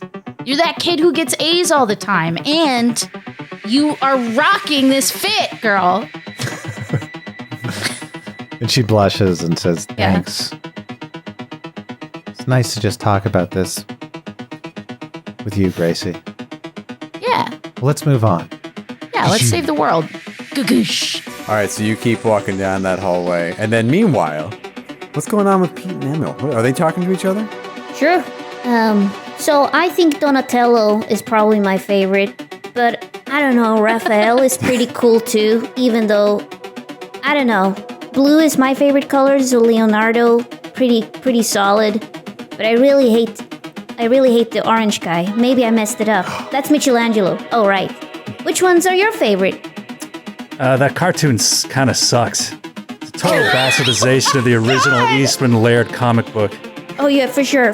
That's what I thought too. I was referring to my younger cousin. He's like such a dork. He thinks that cartoon is amazing, but he's such a loser. No, it's fine. Listen. Oh, cool. I know you're super sneaky, but I want you to stay where I can see you, okay? Cool. You're one of the bravest kids I've ever known, but I want to be able to help you if you get in trouble, okay?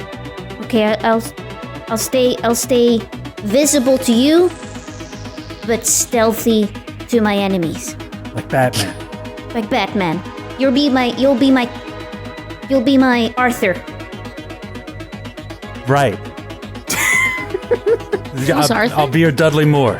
That's right. Just think of me that way, as a drunken ne'er-do-well socialite. That's what I am to you. Okay. Just keep that in your head. Cool. And I think that's what they're talking about.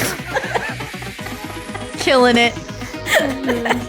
Incredible. And see. All right. At that moment, Emil maybe looks back and like gives him a thumbs up, and then you turn around and you come face to face. No. With a giant robot.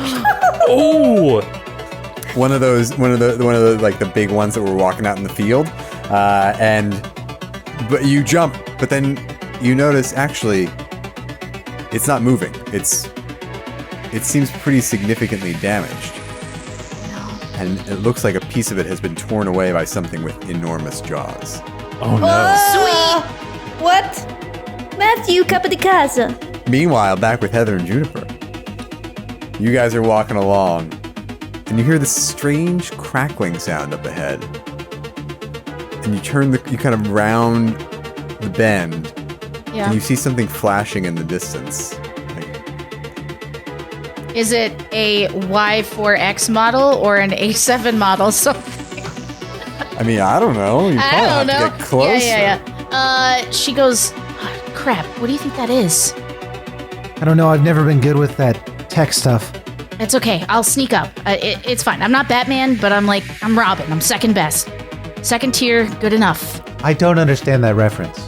It's fine. You talk to Emil about it. He knows everything. He'll teach you. It's a great show. Oh, okay.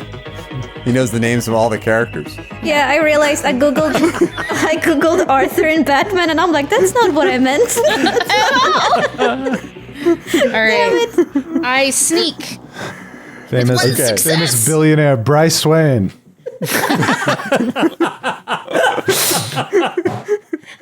Poison Holly.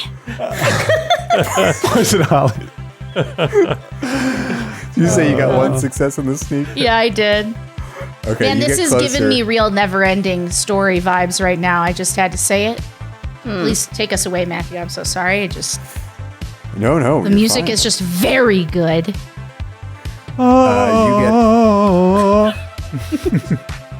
As you get closer, it seems like it's like something is like it's like electrical sparks, and then you see the tunnel terminates in a doorway that has a sign next to the door that says service room, and the electrical cabling to the lock has been cut, and it's sparking, and then it's like and then every now and then it like emits like a bunch of sparks. Yeah. But the door seems there's a keypad next to it that seems like it's been disabled. Okay, so the door would be open then. What do you do? Do you Or go shut back and forever. It's probably about 10 minutes by now. Yeah. I say we go I back looked at and my watch as if I've actually been timing 10 minutes. exactly 10 minutes 10 now that you minutes. say it. We should go back and get them. We don't want to get too far apart. Okay, that sounds good. Dude, we're And doing Pete- this. And she goes to high five you. And Pete, you and Emil's tunnel eventually ends in a dead end. Jesus, we continued after seeing that fight You're mark. like, this is fine. We're super brave. We're brave. Um, All right, buddy, I think we So got to you- turn back. Yeah. You both turn back. You both parties turn back. You meet again in the middle. And what do you want to do?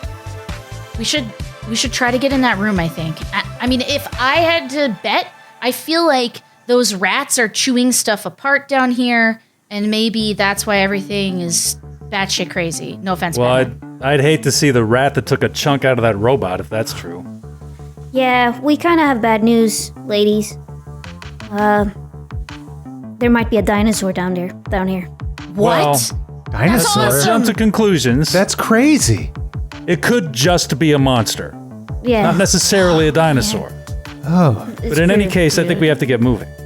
Okay. Yeah. All right. Let's head out. love- Let's head back to the room. I love Pete as the voice of reason. Yeah. Okay. Edit wipe. And then you end up back at the service room entrance. Yeah. You go in. Oh, you yeah. open the door. I'm gonna move up there and I'll be like, okay, I'm just gonna take a quick peek inside, and I'm gonna go ahead and open the door. All right. Everybody roll sneak. Ooh. Come on, don't fail the sneak before the T-Rex.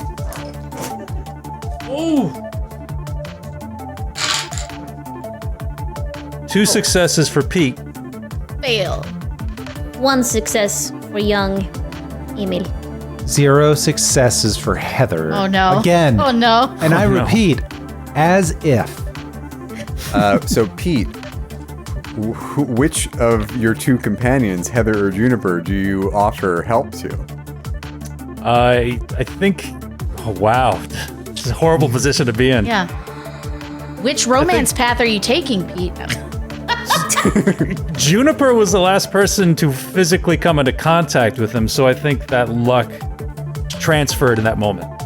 Sounds good. All right. So you help Juniper sneak in. Heather trips on one of her 6-inch stilettos and bangs against the door as she walks in. And I can't re-roll mine using my luck. Oh, I mean, if you wanted to, I thought you got a success. Yeah, but I was gonna say like to help Heather. Yeah, See you if could you if you get want. You want to re-roll? Yeah, I don't But want you to. could re-roll and get no successes. Oh, it's a re-roll. It's not an additional. Never mind. Sorry, Heather. Sorry, Heather. Nice outfit. You know what? This is just bogus. Hey, Heather. For next time when we go on adventure, perhaps you shouldn't be wearing that beautiful dress, and maybe you should wear something that I'm wearing, similar to me. Like Catwoman is cool. You also Batwoman, Batgirl. I mean, Do they- super That person. woman. Do they make those in my size? Of course. Do I have to wear my underwear on the outside like you? Hey, I didn't find any other black panties or whatever I'm wearing. Oh my god. No, it's okay. Digging It's a okay, Emil. hole. I used to like to dress up too when I was your age. Yeah, no. Yeah, it's fun. You should try it more often. But anyway, you just revealed our position, so we might want to get back to the game. Hyper aware. I should note that your luck points reset with each session, so you all have fresh slate of luck points. I don't need luck. Same thing with pushing. You can push a roll once per session. So you have for those of you who have not pushed or checked your pride, if you have, you can now. Yeah, do it and check your pride is the automatic success, and push is re-roll but taking addition. exactly. Like an iron trap, a steel trap. What's the worst that's gonna happen? A monster's gonna eat me? I'm not gonna re-roll anything. All right. You open the door into a large service room with multiple entrances. The walls are covered by cables, screens, and control stations. The floor is a mesh of rusty metal, now in fairly bad condition. You can see through the that rusty metal mesh, groundwater flowing beneath there with a loud roar. It smells bad in here. It smells like mildewy. And from the ceiling, on the far corner, actually, let me direct you to roll 20. Oh. Imagine. Oh. Wow. All right. So you see this dotted line up there? Yeah. That is a thick green cable that's coming in through a hole that's been like sledgehammered open in the ceiling, and kind of jury-rigged to and hot-wired to one of the stations over here. Does it look like the cables we saw above ground? It does. It looks like the cable that was connected to the Echosphere. Yes. You guys are over here, and this this can be theory of mind by the 20 give you a sense. You come in through this entrance. What do you do? Whoa. Nobody's down here. Let's see. Pete says, look, you eggheads figure this out. I'm just going to make sure we're safe. And he just goes across and stations himself by the opposite tunnel just to holding his bat, wielding it to make sure nothing comes through. It's interesting you should go there, Skid. Oh, no. Because at that moment... Oh, no. Oh, no. 2 robots burst forth from the alcove to the south. Oh, no. Grant, do you want to throw up that photo of those 2 robots that I told you to find and then told you never to read about? Yes. The text that was around them? I do. Look not upon their faces. You see one robot is a human-like and is made out of white plastic with a round head and black eyes. One of its hands has a mounted high-speed drill that gives off a loud screeching noise. The other robot is a black metal robot in the shape of a square block that moves on caterpillar tracks, and you recognize this as an A7 model. Nice. Yeah. It has no head and no visible limbs. Both of them start to walk towards the group of you, and as you do, the joints start clicking up from the white robot as he moves with these stiff steps. And then an arm pops out of the side of the black metal box, and a series of red LEDs light up as it moves towards you, and a hissing sound like that of a snake starts to emit from its body. Whoa! And We're friends with Isaac, she says. They don't care. They're just coming towards you. And a long metallic arm pops out of the side of the black cube, and electricity starts to crackle from what looks like an electric shock mechanism. This is probably fine. And we find ourselves in extended trouble. Oh no! Capital T trouble. Capital E, capital T. I hate it. We touched on this mechanic, but we never really gone into it before. So let's take a moment to talk about how this functions.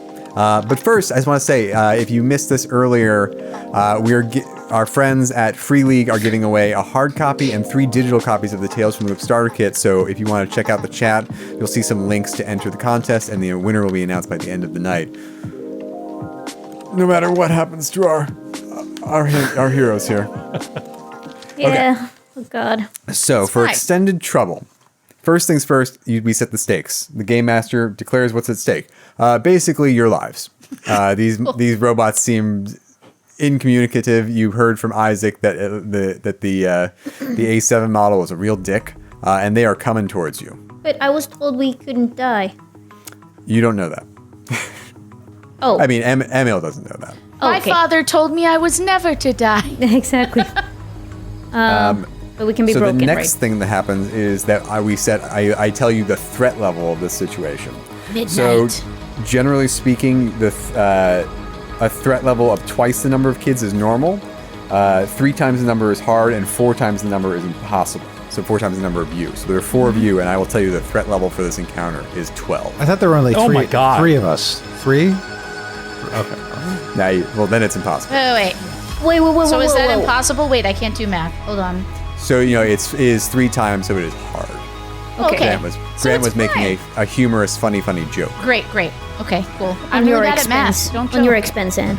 I know. Sorry. I'm sorry, So- Dad. I embarrassed you. My math. Again. Then the next thing you do is you're going to make a plan. So each of you are eventually going to roll 1 skill. Your successes at that skill are going to count towards the threat level.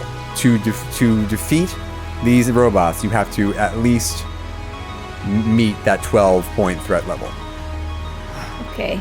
Wow. It's challenging. That is an interesting... Oh, what a cool game. What a cool combat system. So we can't like... Okay, cool. Cool. Now you guys decide what you're going to do. You have weapons, some of you. Yeah. You have other skills. I would also encourage you to use the environment. We can go, if you want to go back to the map, Grant, there are some things here you could try to use to your advantage if you come up with a creative way to do that using a skill you have. Another option is lead. We didn't really do this right before, so let's just kind of take a moment to talk about lead. So this is a skill that allows your friends to work together.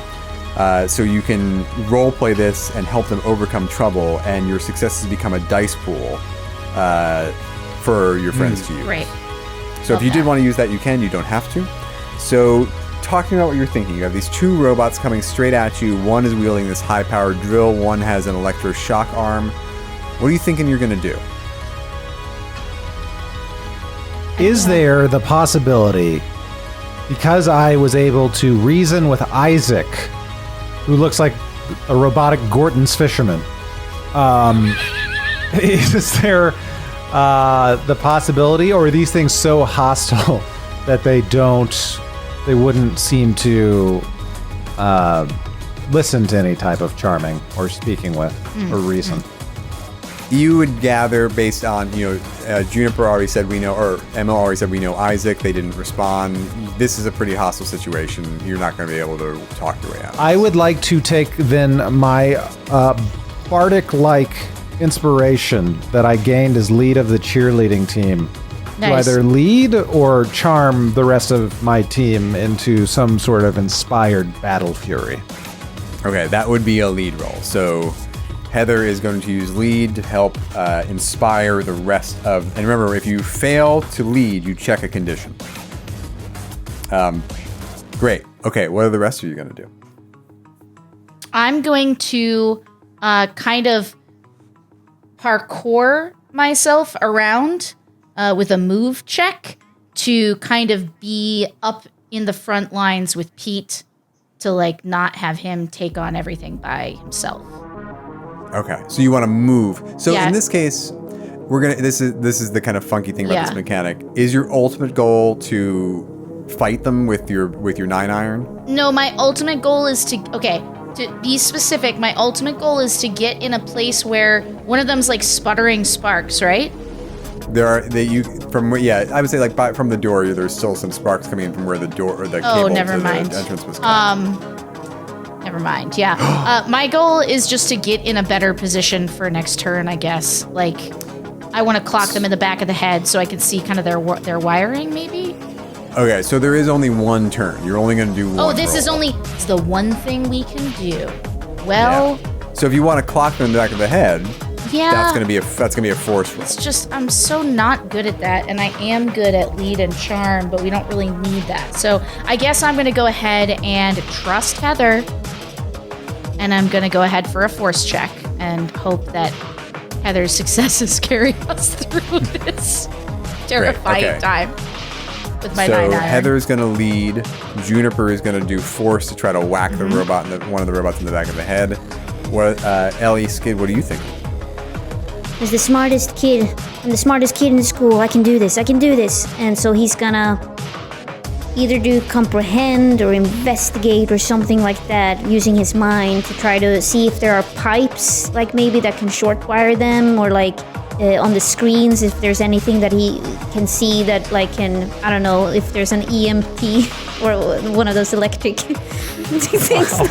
Okay, maybe not You had that. so many Eliisms in that one little sequence there. That was amazing.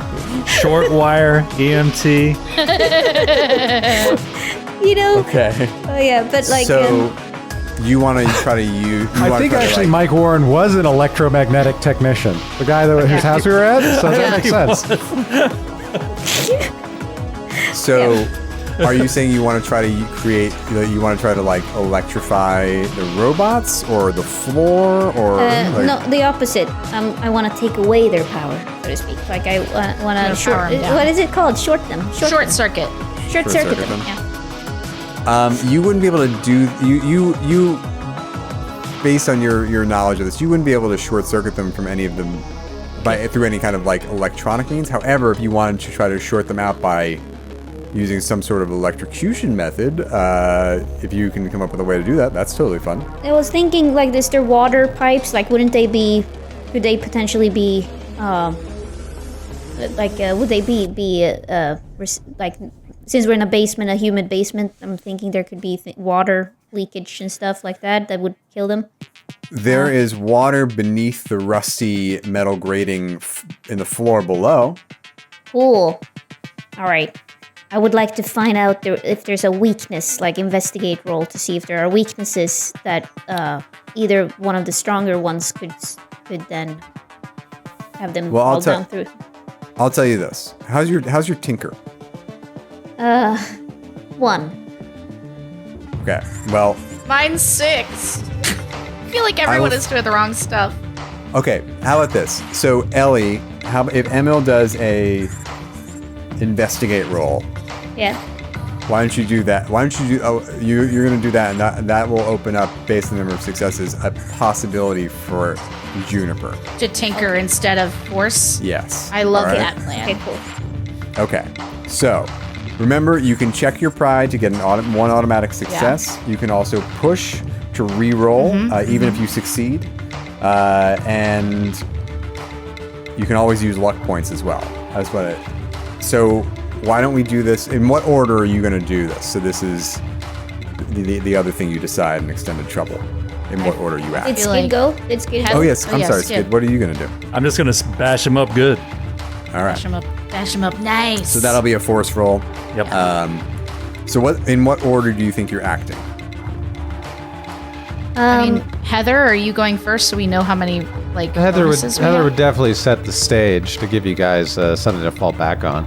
And then So Emil can Yeah. go, so it makes sense before Heather takes her turn to do the force thing. Oh, you mean wait before me, or so? Are you going after Heather or before Heather? After Heather.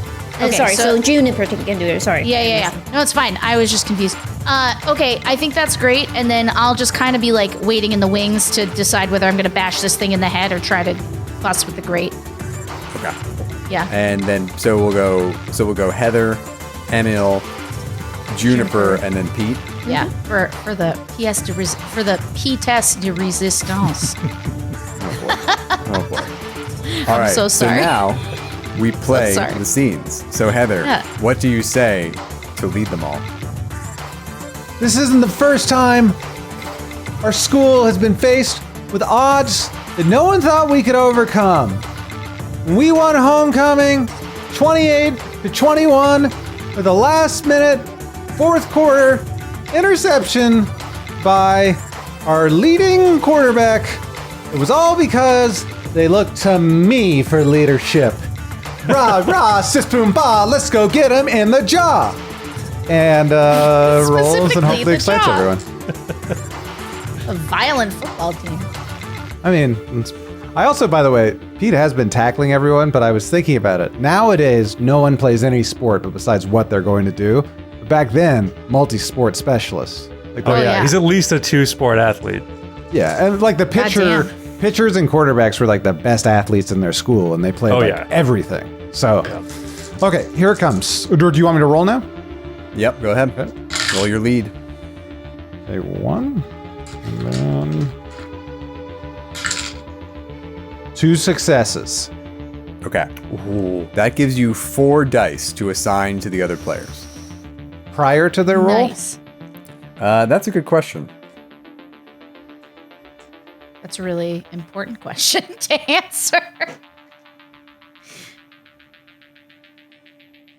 And while we're looking this up, we might as well talk about the amazing 1986 film Short Circuit starring Steve Guttenberg. Oh, yeah. Oh, you mean Short Wire? Oh, I love that movie. Wired. Yeah. Okay. Short Wire was So- the Japanese version of it before it came here. It is when they roll, so I'm reading that as not afterwards. The condition is they do have to do what you say, but seems like your inspiration was generic enough that they can kind of do what they So want. unless long we're as they doing a jaw-focused activity, no. You know, a lot of people can just feel the spirit of the cheer, Juniper. Yeah, You don't have to I be know. so literal. And she's like, I'm sorry, I'm going. No, I get it, G. It's good. It's You're a good. comfy pair of shoes that I just slip into. I don't know what I'm doing. Forgive me. Okay, so Heather, you have 4 dice to distribute to the others. Emil, roll your investigate. I will. Okay. So do I need to decide to give ML dice now? The number? Yeah, if you're going to. ML's good at investigation, so I'm going to give ML 1 dice, and I'm going to give 2 dice to the other 2. Okay. Or sorry, That's 5 dice. two dice to Juniper and 1 dice to Pete. Okay. All right, so Emil looks around the room and he says, "It's not who I am underneath, but what I do that defines me." Oh, he's so precious. 1 success. Sweet. Thank God. On 10 dice. I mean, that's these Free League games. They play it with fire. Yeah. You, using your crack investigative skills, you notice that this grating on the floor, with a successful tinker roll, and I won't tell you how many successes, but a successful tinkle roll. I hate that. A successful tinker roll. Now there's a plan. That'll short wire these robots like that. Don't whiz on the electric fence. Wow. The salinity of this water is too high. I know a man who lost his arm because he peed on a thing that electrocuted. Okay, never mind. Okay. What? It happens. For my tinker peed on roll, Okay. Okay. Don't pee on the electric yeah. fence. You see, Emil, you see that this floor, with a successful tinker roll, if you were to time it correctly, you could collapse the entire floor beneath the robots before they get to you. okay. Great. I relay that information to Juniper. Yeah. Okay. Yeah. I'm on it. Wow. I'm gonna roll 8 dice. Oh, It would have God. been 6, but I had an additional 2 from my best friend Gianna. Push the And I'm gonna roll. Go, Gracie, go. How about you use your pride? Wow, I got 4 successes. Ooh. Okay. I will resolve what happens in a moment. Pete, Yeah. roll your force. All right, Pete, and he's going to use his pride too. He's going to snap the logo on his jersey. It's just like running rebels. And So I'm sorry, is check your pride an additional success, or does it preclude the entire roll, Matthew? That is 1 automatic success on a dice roll. So he's gonna end up with Okay. 1 success. 2 total successes. Okay. So that's the other thing. You can roll and then check your pride and just say, I'm just taking pride to roll. But so you rolled, you actually did better than that. So you get 2 successes. Okay. Here's what happens. Heather gives an inspiring speech and does just a little bit of her cheerleader routine, gets everyone so fired up. Emil is looking fast all around, sees this weakness in the floor, like it's kind of the metal's become brittle, and indicates to Juniper that if she just did a quick tinker, this floor would collapse. Juniper dives down to the floor and begins to fiddle with the grating and try to loosen it. The robots come forward. Pete standing there with the baseball bat. The taller robot reaches forward with his drill, and Pete just winds up and takes a massive cut and knocks its head spinning around on top of it. And at that moment, Juniper succeeds with 4 successes. The whole grating just collapses, and the robots just tumble down into the water below, and you hear them short circuiting. So it was. Let me just make sure because this actually matters. So it was 4 successes for Juniper, 2 for Heather. 2 for Heather, yeah. 2 for Heather. Which led to 4 die being, but yes. 2 for Heather, 2 for Pete. So that's 8. Emil, how many successes did you roll? Only 1. Okay, 1. do you want to check your pride and see if you can get more successes so you can get up to that 12 threat level? Oh, yeah, sure. Or Sure. push?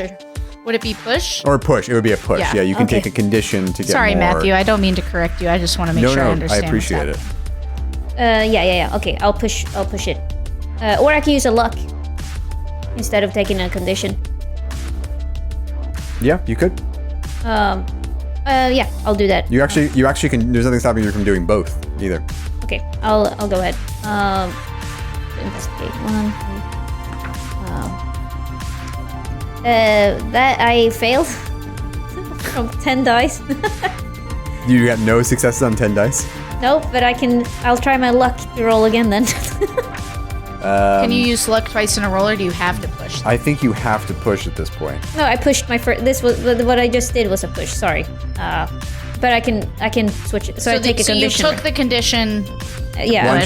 Let's say that was your luck roll. Now do your push to take a okay. condition. So how are you pushing yourself in this investigate? And what condition are you taking?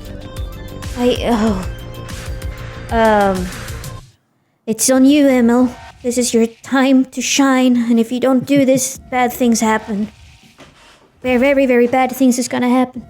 These are the cool kids, and they finally let me in. I need to stay in this group, and I think he wants the scared condition. Okay, so you berate yourself and scare yourself. All right, reroll. 1 success. On like 20 dice, I got 1 6. We're back where we started. Okay. I guess one of us could also push or luck. Can I use another luck? Yeah, so in this I'm reading, you can check additional conditions to get more 6s in order to reach to meet that threat level. So if any of you want to take additional conditions in what you're doing, Ellie, I think you've used up your thing here, but if any of you want to take more conditions. I'll take a condition and roll additional dice for it. Okay. Okay, so I roll an additional d6 per condition. I think so, yeah. You can take yourself to broken. It specifies that here. Okay. Well, I'll take myself up to the brink. So I'll be scared. I'll be, what are the other ones? Upset. Because, injured. Yeah. I'll be scared, upset, and injured. And I'll roll 3 more dice. 2 successes. Okay. Pete, do you want to try to take some conditions? Do we take conditions in exchange for more dice to roll or for automatic successes? That's the question, I guess, because then a I would have good had question. 3 successes. Like it's Oh yeah, it says each added condition counts as an extra success. So okay, this is a different then that's mechanic. 3 more successes. Okay, so now so that's 7 for you, 2 for Heather, 1 for Emil, and 2 for Pete. So we're up to 11. We only need 1 more success, Pete. Yeah, so. Pete will re-injure his ankle Oh no! to finish it off. As Right. he's swinging, he twisted his ankle again. So all of you push yourselves to the limit. You're able to defeat the robots. They tumble down into the water below. And they short circuit and explode upon impact. Yeah. And you see that cable connected to the computer. What do you do? Connected to the computer. She kind of is like she short circuits in her own brain. Sorry. Should we just disconnect it? Won't that just stop everything? Emil, that could be unpredictable. Emil, let's you and me team up. We can hack this. We can do it. Can we team up to do a program? I think if you were to roll comprehend. Those Alright. of you who have comprehend. I have 9 in it. Or sorry, 8 in it. I'll do it. So it is a curious curious model of this computer. 2 successes. Okay. So Emil and Pete, you guys, you go to the terminals and you start trying to understand what's going on. And yes, this is this control station basically is a power station for the gravitron, and basically this cable has just been like jury rigged into the gravitron and it's drawing power. And you conclude that if you were to pull this cable, then the machine would shut down. Pull the plug. Nuke the site from orbit. All right. All right, you pull the plug. It's the only way to be sure. And you successfully pull the plug. Nothing really happens, but you look around. Yeah. Nothing has changed. We're all just like sweaty and gross and in our face paint. And Pete's ankle is all busted up. It's swelling up again. And you pull the cable, you backtrack, and you go back up into the up top side. Yeah. And then you make your way back down to the clearing, and it's all of the adults are starting to. They clearly have seen you come out of it. Roll investigate, Emil. Yeah. Oh boy.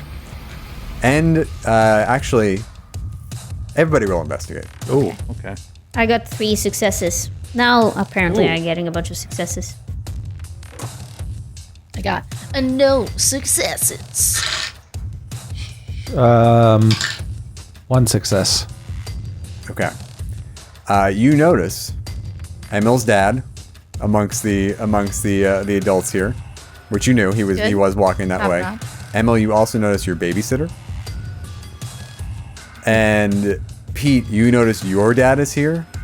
And Juniper, you also notice your dad is here. You've all been, but now they're kind of just like, good to see you. I gotta go. I'm on my way home. They're kind of like making weird excuses to each other, and then they're trying to figure out where they are, and they're a little confused. They're like, where are we? What do you do? Celebrate, because we did it. Yeah, we go back to Mike's house. We have a party as promised. Yeah. So you just leave your parents there and go back to Mike's house? Yeah, I mean, our parents are, they are garbage. Yeah, garbage humans. Yeah, I mean, I think Juniper starts to like walk forward and like starts to think about like talking, like helping her dad get back home, and it's just like one time too many. Because she knows he's in so deep with whatever the hell he does at work and doesn't share any of it. And she's like, you know what? He can find his own way home this time. Come on. All right. What about... Sorry, go ahead. Okay. I'm proud of you, Gracie. Thanks, G. Emil walks up to his dad with courage that he's been inspired by his 3 allies. Dad? Oh, Emil, what are you doing here? I just saved your life. And you shall no longer talk to me in the way you've been talking to me. From now on, you shall respect me as the smartest kid in school and possibly the future president of America. Oh, man. Awesome. It's just like Magnolia. If there was a time to aim high, right? Like, now is it.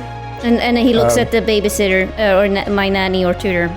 I know about you two, and just know that I am watching you. Not in a from the shadows. From the shadows, I'm always around. Wearing a Batman suit. Okay, roll charm. Charm. Oh no. Oh god. No. I have one. No. Remember, you have luck. You have luck. You can Well, use. and Yeah, you you also can. add your stat to the roll, so you're not like awful at it. I have 1 at heart. Oh, You also remember Yeah. you have luck, and you haven't checked your pride yet. Yeah, I Emil's have not not- like us, Gracie. Actually, I think I'm gonna use my pride for an automatic success on Yeah. this one because, like, honestly, otherwise it'll be the most anticlimactic freaking thing in the history of Okay. time. hey Juniper, do you think Emil knows that U.S. presidents have to be born in the United States? You know Okay, what? Emil. I'm gonna let him have Certain this one. senators from Texas think they can have exceptions to that rule. This is All right, so Emil walks up wearing her Batman suit to her dad and her nanny, and is like, 2 of you You're not going to talk to me like this anymore, and I know about you, and I'll be watching. And whether it's because of the Batman suit, or because you've just been so invigorated by this adventure and by solving the mystery, or because they're so dazed from this experience they've had, they're like, okay, I'm gonna. Your dad is like, I'm gonna go home now, and he kind of staggers off, and the nanny is like, I'm gonna go home too, and she walks off the other direction. And as they walk by, Emma's gonna say, and we ate all the cinnamon buns. Oh. Got him. What a All zinger. right. Any other last scenes for the rest of our characters? Yeah. Pete is normally his dad is no good after like 3 p.m., but he goes up and talks to him. He's like, Dad, are you feeling okay? And he's like, I don't know what's going on. I was at work, and then I was here, and I don't know what's happening right now. Why are you here, Pete? Dad, I'm just here to tell you that you better give me your car keys. Because I've got $40, and I'm taking my friends here up to Circus. Yeah. Roll charm. Okay. No success. Do I? Can I do you wanna- force instead? Can I force him to give me the car? I tackle him. I tackle All right, him. tackle you, him. you can force your dad to give you the car keys. Okay, I just ahead. started hitting him with the bat. Listen here. Roll your extra dice. Listen here, you piece of shit.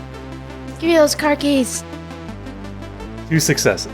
Yeah. Okay, you rip his wallet out of his pocket, and you take the $40 and throw it to the ground. He tries to grab you, and you just push him back, grab the car keys, and he's like, Pete, I feel like we need to talk when you get back from Circus. Oh yeah. Plenty of time for talking after we hit the slots.